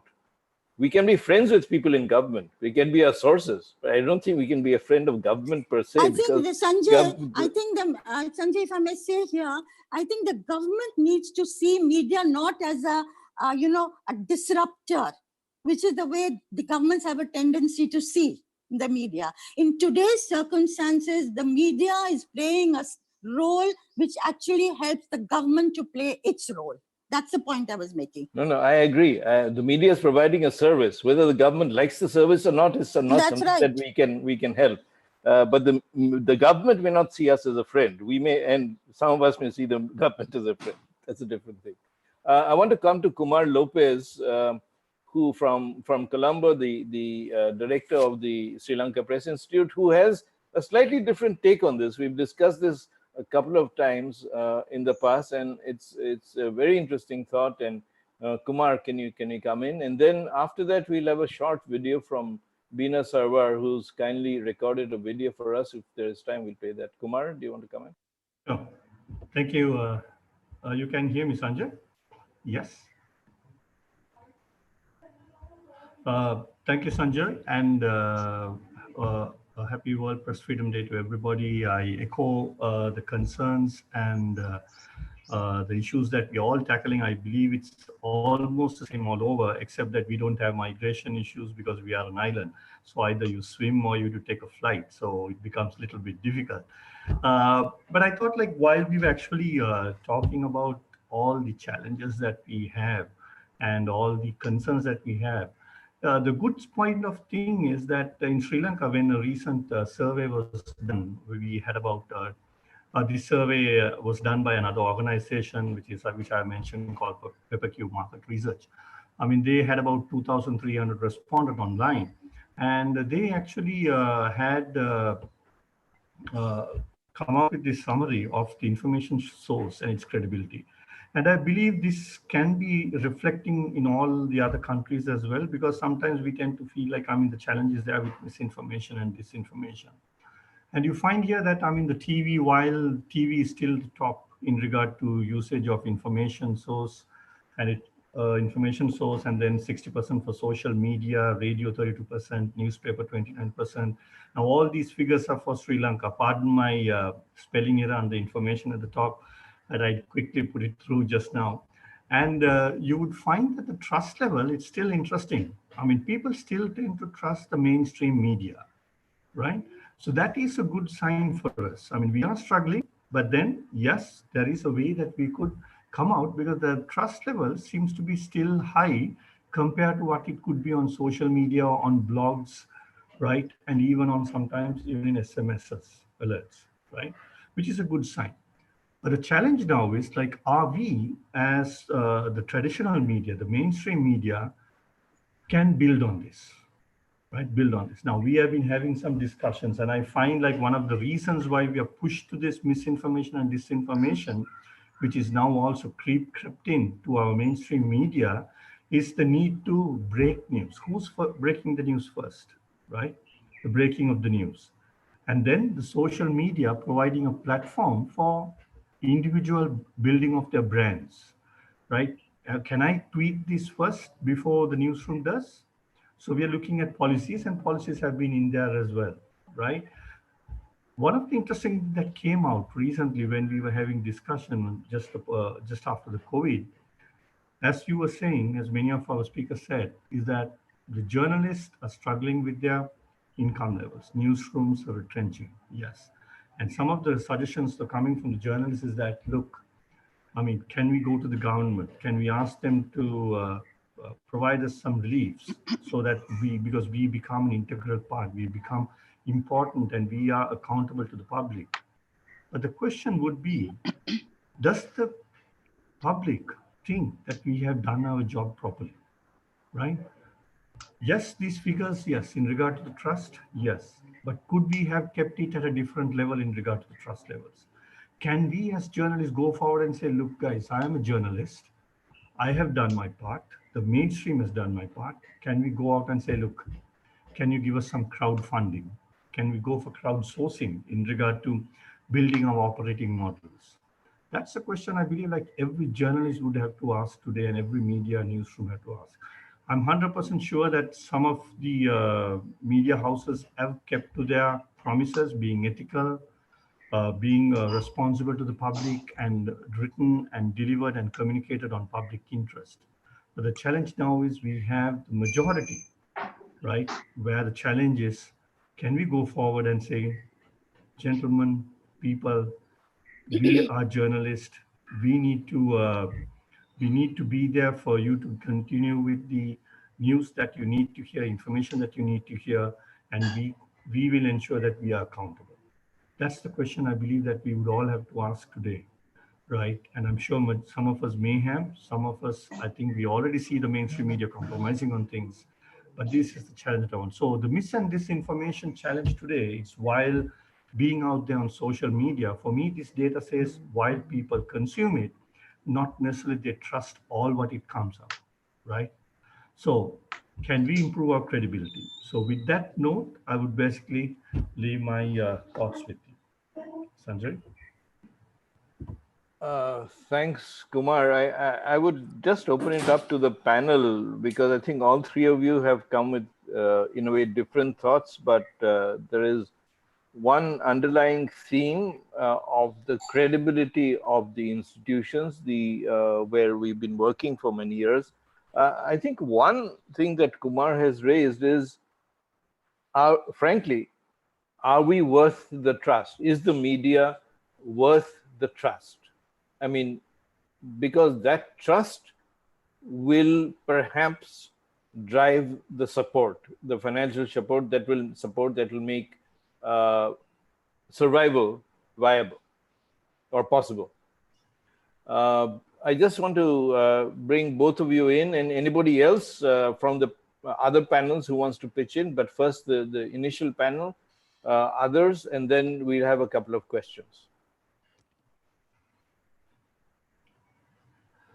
I mean, if you ask my opinion, Sanjay, is that I think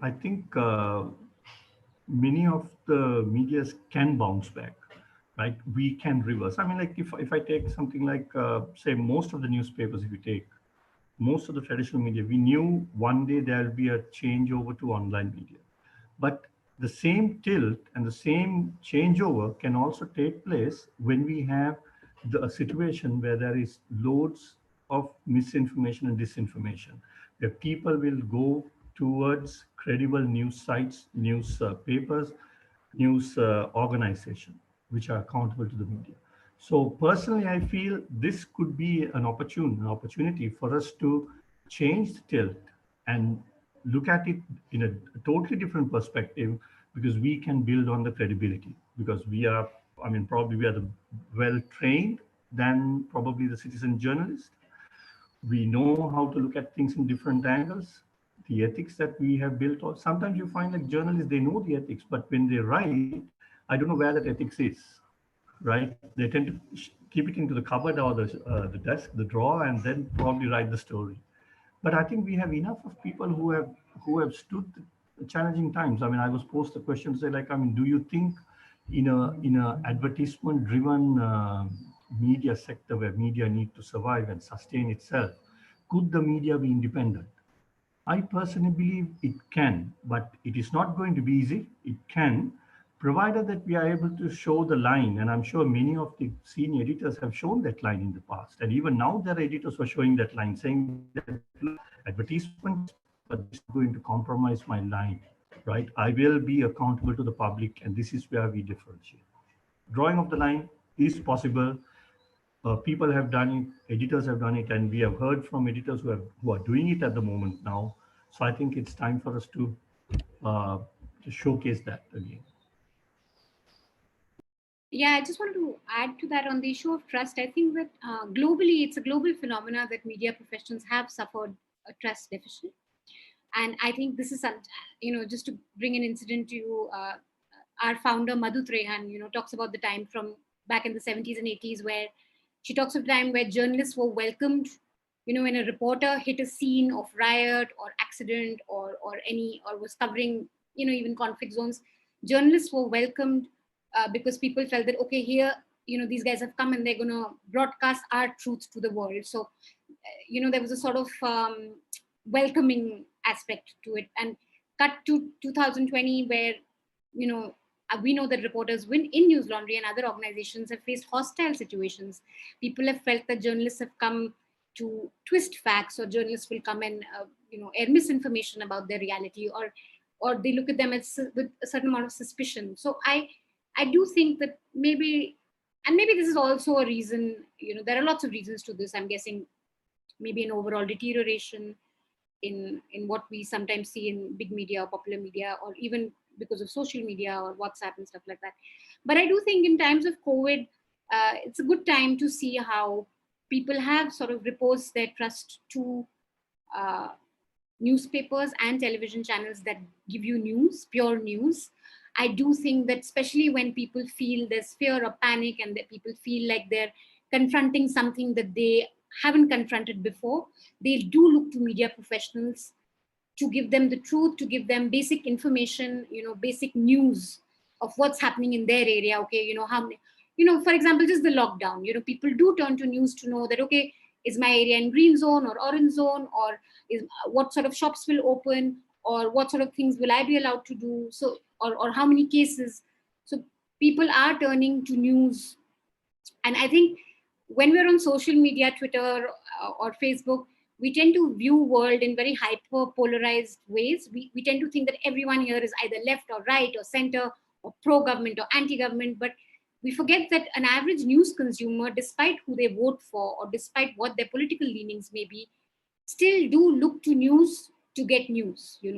It's as simple as that. So I may consider myself right-wing, and I may not like this channel because I think, oh, they're not right-wing enough, but I will still look to them to give me basic news about my neighborhood, my city, my town, about government, government announcements and stuff like that. And I think that's a good thing to know. People are still turning to news professionals for information. And we can build on that, we can regain some of the lost trust, building on that confidence that people still, have in news professionals. Right. Thanks, Manisha, for that. I'd like to go to Nija, because we are not running out of time. We actually can expand this, but I'm conscious of everybody else's time. Because Manisha, you raised a very good point, and I hope that when we are doing the wrap up, maybe Rajdeep can come into this of the issue, and Kanak, because he has also faced physical problem, and others like Patricia on the question of journalist safety and professionalism. You know, as they are professionals, they get targeted. Despite the fact that they're going into a very risky situation. So is there a risk management process that we need to be more cognizant of? I know that the BBC, CNN and others do this risk training in conflict areas, but we do go into non-conflict areas, but areas where there is violence, like the riots and so on, as recently in Delhi and elsewhere. Nija, do you want to come in? And then we'll have Bina's video, which is 6 minutes, but I don't know if we have time to play the whole thing. Yeah, Nija? Question, I would say, yes, we are regaining that some of the trust that was lost because large sections of the mainline media, and I'm talking of India, have featured or written about, put across reality as it exists in a dispassionate, matter-of-fact, factual manner. And you use absolutely the right word in a professional. That is the right word in a professional manner. And that is the reason I know a large number of people who were, who had questions about whether the media puts out what is true or not, are today turning to that very media for accurate, credible information. So I think we are regaining some of the trust that was lost. Thanks, Nija, for that. I have a slight dilemma now. Either we open it up to all of you or we play Bina's video. I just want to take a vote on the panel. Can we play Bina's video now? It's 6 minutes long. I don't know if we can watch all of it, but I think it'll be important to hear her voice. And then we could maybe hear the audience and then do a wrap up from everybody, including Mr. Pault, if he's still there from UNESCO in Paris. Is that okay? Can you play Bina's video? Yeah? I assume that means a yes, so okay. Aditya, can you play Bina's video? Yeah.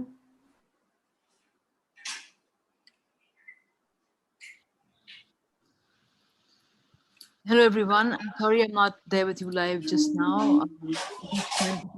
I share a few thoughts about to this panel's topic on misinformation, disinformation, and fake news, which is so relevant in today's digital world of social media. I think one of the biggest issues in this probably is what the global phenomenon that we can call patriotic trolling, which is relatively new in terms of how it's used, a weapon in terms of how it's used against journalists. And the related term I would submit is what I would say is patriarchal trolling, which is how which is used to target particularly women and women journalists in particular. And then there's two terms that I learned from Filipino journalist Maria Ressa, which are astroturfing and pounding. So astroturfing is, of course, astroturf is the fake grass, which then makes it all look real. And then pounding is, the first thing is to pound the victim. And then in that astroturf, the fertilizer is social media. And she also calls it, there's a scorched earth policy. You silence the opponents and you leave them incapable of action. So her organization, Rappler, reveals that 26 fake accounts can influence 3 million others, and it's a full-time job. And the data collected by Rappler shows how the same messages copy-pasted multiple times, up to 40 to 80 times a day. So we know this, of course, but when you have the data, it makes it a little bit easier to understand how organized it is, how the onslaught is on journalism, particularly on social media.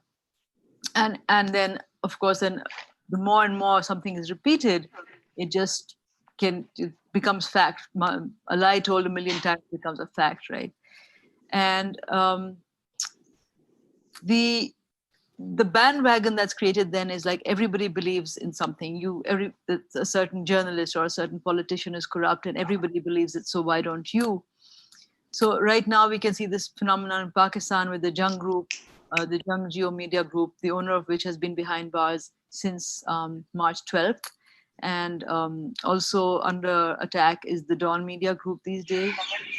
Which means that when this propaganda is repeated again and again in public on social media, you have journalists being attacked as they go out to do their jobs as soon as they identify themselves as being from those media. This phenomenon, there's a scientific background to how this propaganda is being used, this misinformation and fake news is being propagated. And Rappler has used something called natural language processing, which is a branch of artificial intelligence that deals with the interaction between computers and humans. And their findings show that the intensity of online attacks correlate to political timelines, for example, an upcoming election or a campaign. Just 3 social media accounts in a targeted way can influence thousands of others. And the one-sidedness of the fight is evident in how heavily social media activity is weighted towards the establishments that we are all up against in our countries. And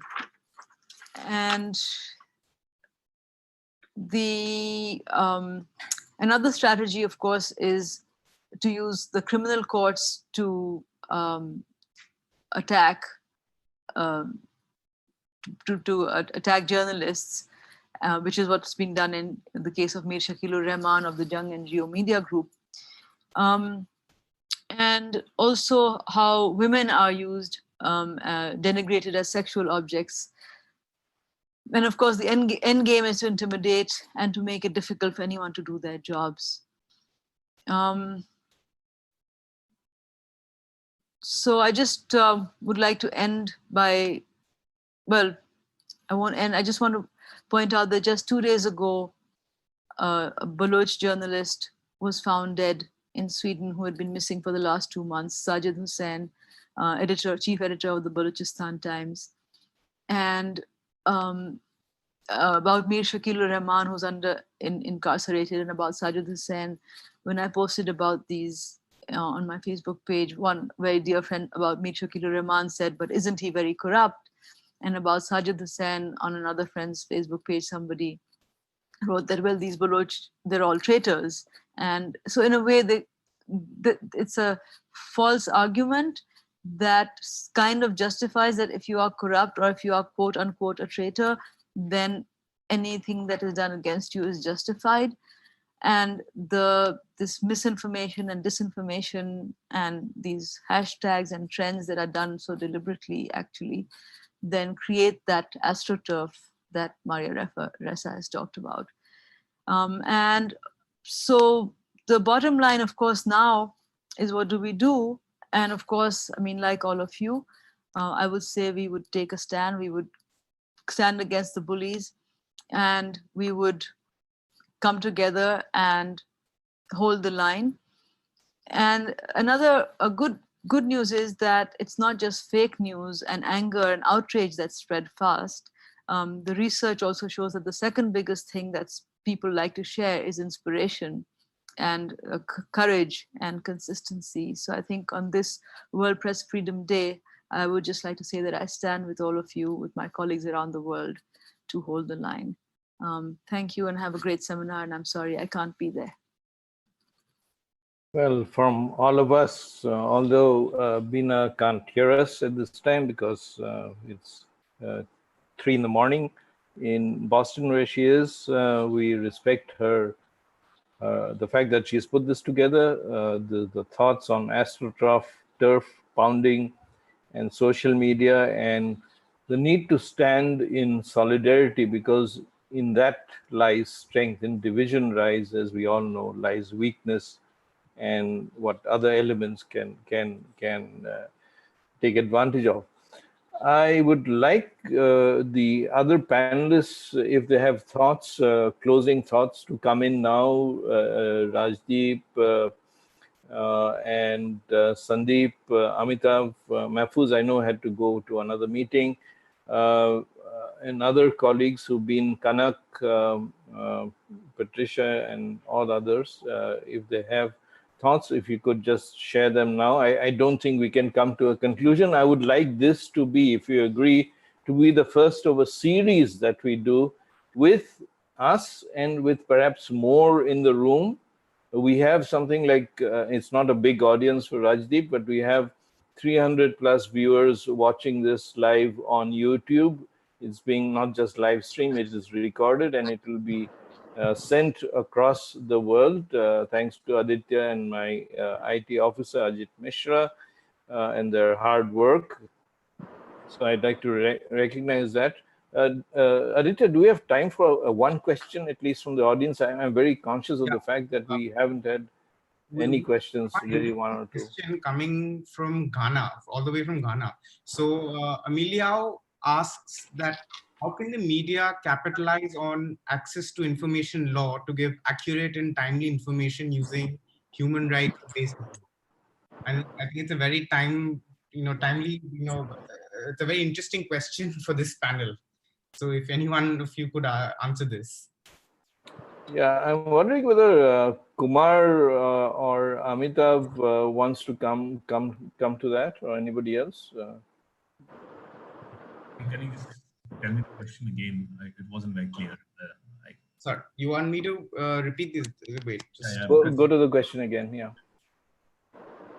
The question was, so this is Emilio from Ghana, all the way from Ghana, and he asks, how can the media capitalize on access to information law to give accurate and timely information using human rights-based approach? Okay, I guess in our context, it probably refers to the RTI law. I think over the years, it's becoming much more and more difficult to access information through RTI. It's not been easier. It's getting more difficult. And see, also in these kind of times, when you need information much more quickly than wait for RTI. RTI is a very good tool when you are in a long haul story, when you are following a story for a long time, and then you want to develop on the inputs. What we are seeing in pandemic is probably a daily sort of a reportage that goes on. And here you have to depend on your old traditional way of reporting, wherein probably you have to go out, you have to make your calls, you have to meet people. Now, of course, there are additional constraints that we have as of now. But I think for the coverage of pandemic as such, as of now, as it is unfolding, I think we'll have to rely more and more on our traditional news gathering. Thanks. Kumar, do you want to come in? Yes, I mean, like Amitabh was absolutely spot on with the ability to get RTI working on the current context and the protection of human rights. But what I would also say is like, this could also be the time, I mean, like what we are approaching, how my organization is approaching in Sri Lanka is to remind people that RTI is there, but not to say to use it, but it is a way of having a two-pronged approach. One is basic to tell the people, like the government is promising so many things, saying that I dole out 5,000 rupees to you, I'm doling out food to you, etc., and so on. But it's an ideal time to keep people also reminded, saying, look, if you have not got it, when the situation opens up, you have the ability to use the right to information. So that will ensure that they could actually see who has got it, why they have not got it. The other approach, the other side of the coin is the government, the public authorities would also see that message and saying that, look, we better be accountable to the public. Otherwise, our people will use RTI. That is provided the RTI is operating and the environment is conducive and it is working and the government still supports RTI. So I feel at this point in time, as Amitabh rightly said, this is not the time for us to be filing RTI to get information. But it is the time to remind people that there is, if RTI is there, if FOIA, if freedom of information access is there, FOIA, that to remind people to say like, there is RTI, and for the public the public authority to be reminded saying that you do your job properly because RTI might come to you. So that's how I feel RTI could really help in getting the human right aspect. Thank you for that, both of you. I think that dual approach is very much two-pronged approach, as I said, is very much needed because I'm sure it's true of all countries which have RTI commissions, information commissions. Most of them are dysfunctional right now because they haven't even started, doing video conferencing or online conference. India's just started it, I think, the Chief Information Commission, but the state information commissions are dysfunctional. The same can be said for the State Human Rights Commission or even the National Human Rights Commission is not. So the mandate holders are not functional at this time when they, like the press is visible. The press is doing its job as much as it can, good, bad, indifferent. But the others have sort of fallen off the map. And this is the time they need to be out there as well. And we need to push for that. I wondered if anybody else, I have to close the questions here, but I wondered if Rajdeep and others have points they'd like to close with. And I want to hand it over to Mr. Fault, if he's still there in Paris, before we wrap up.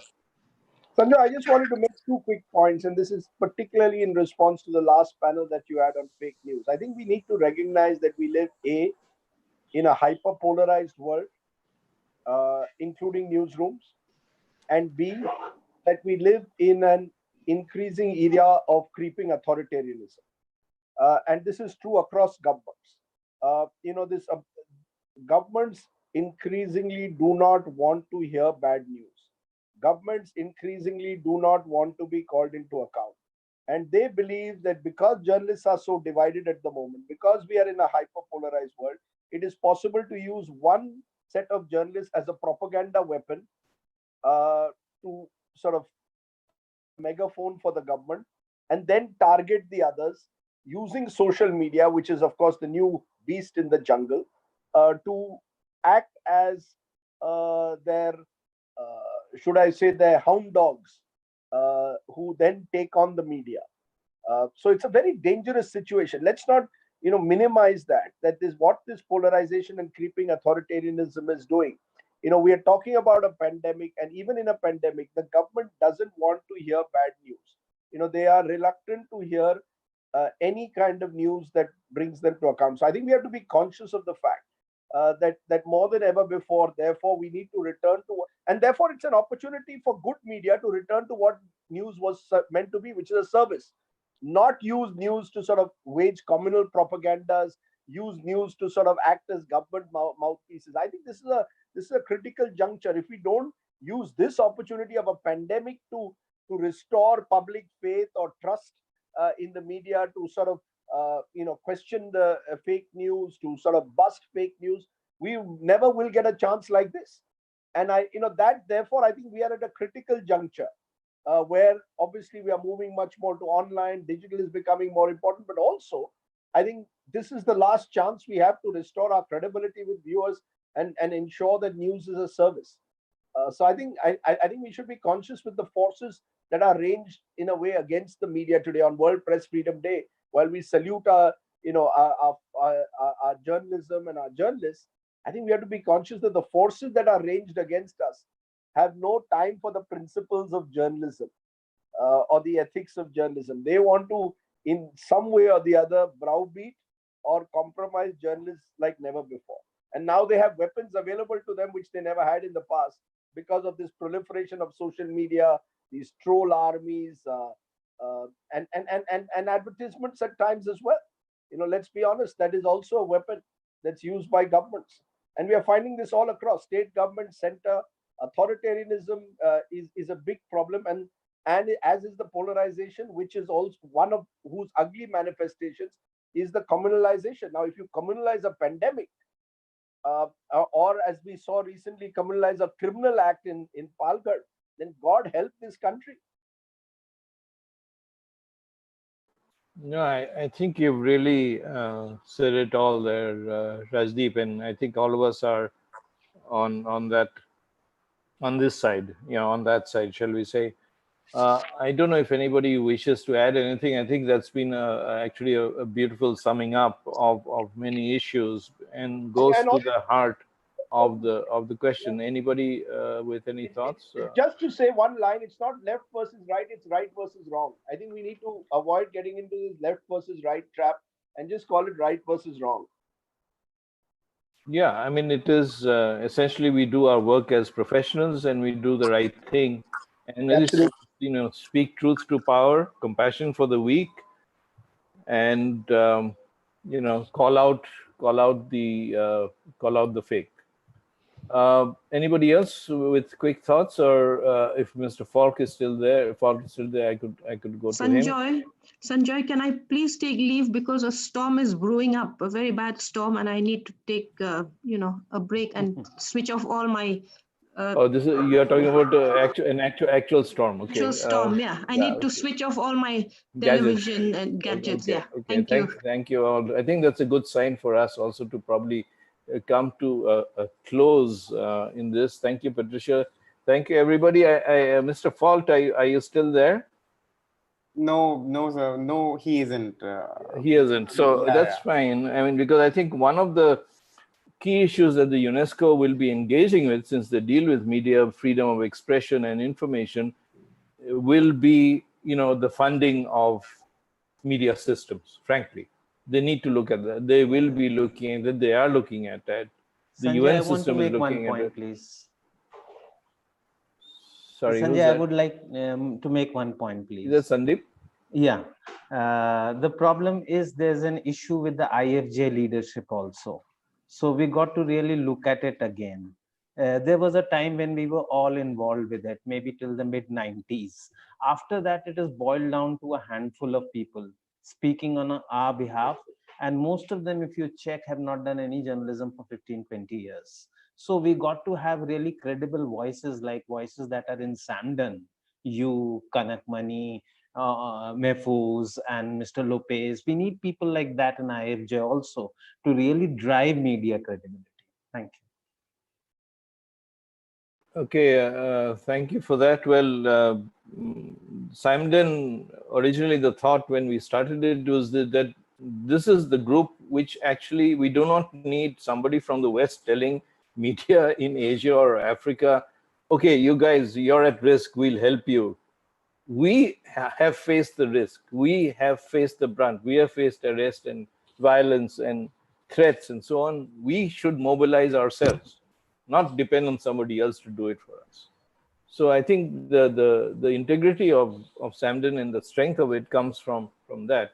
I don't know if Kanak is there and if he wants to say one thing, and then I'll close with one story. Kanak, are you there? No, he isn't. Oh yeah, he just joined, I think. Yeah, he just joined again.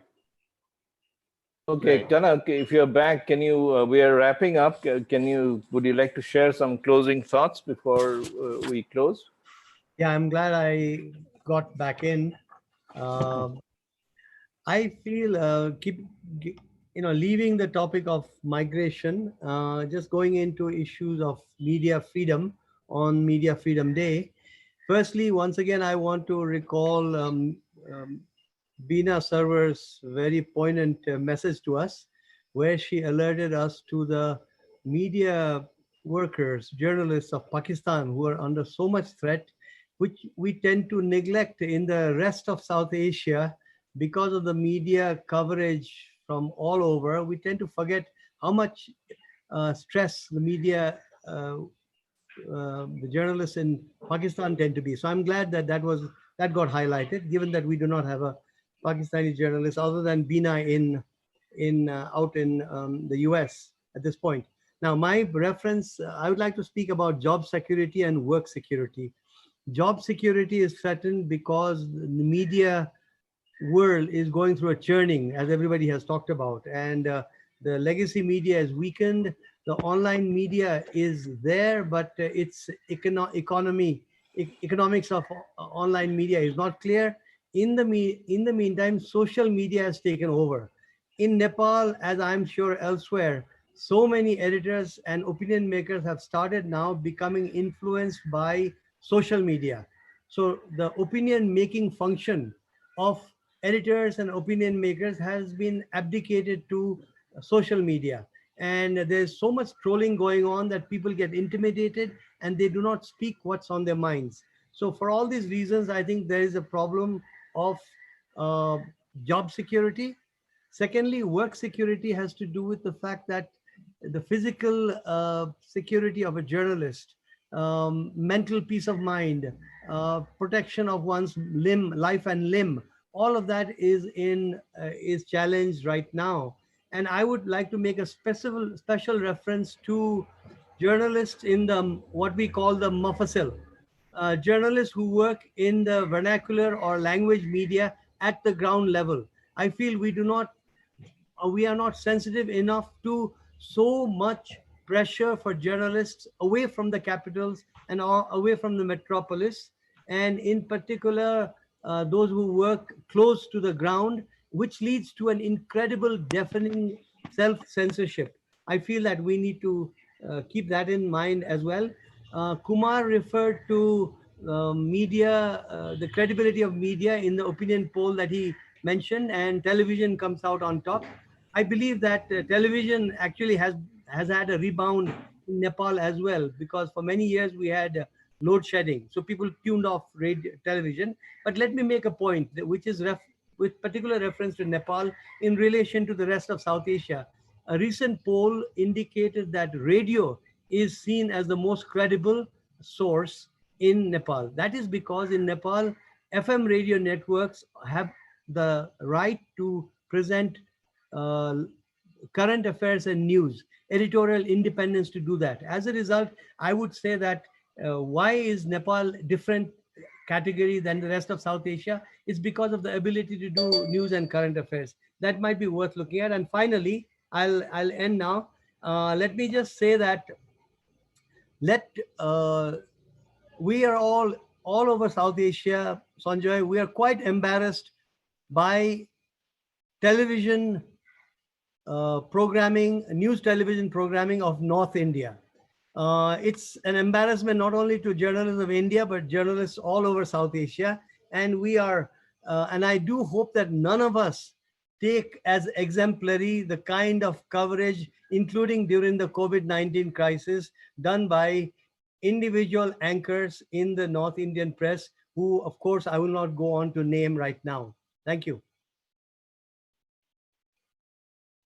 Thank you, Kanak, and thank you for that, warning shot across the bows as we close. I know we are half an hour behind schedule, but I think it's been a terrific conversation. I want this to continue. I recognize the fact that there is a great among us.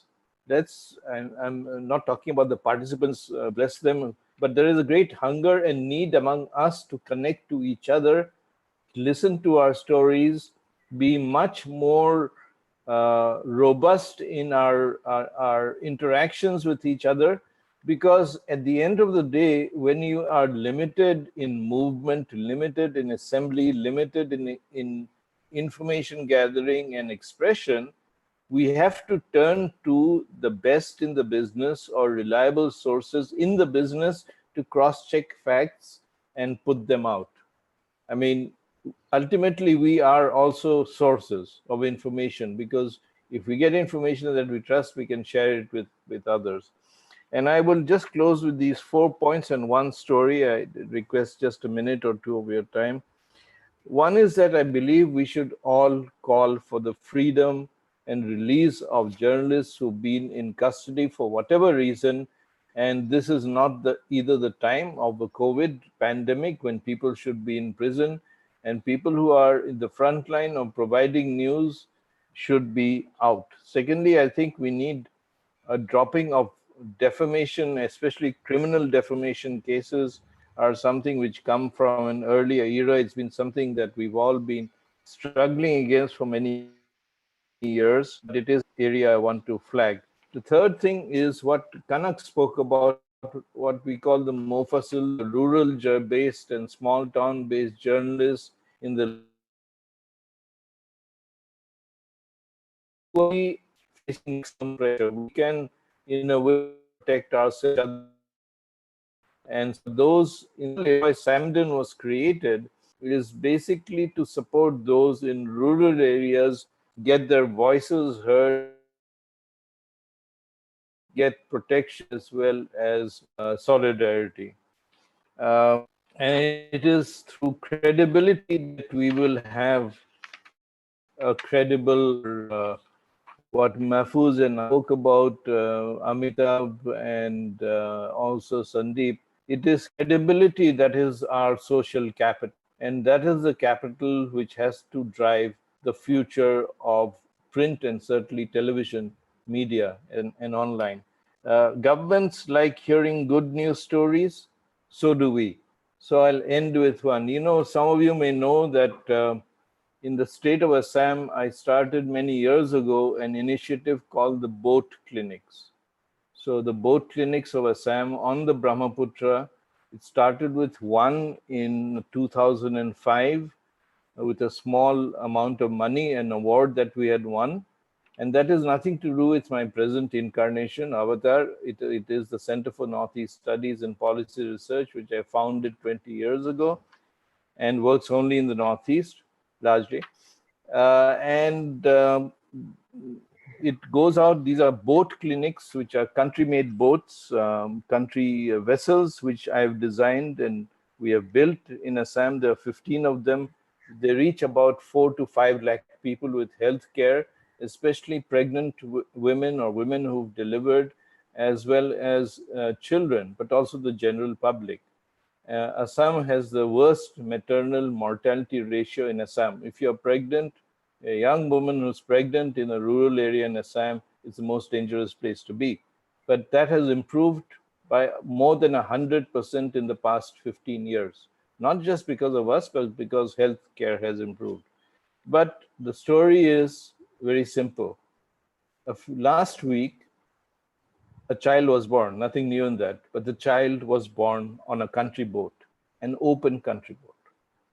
And the child was born safe, because our team happened to be nearby when they got a distress call. They went, and it was an open boat, small boat.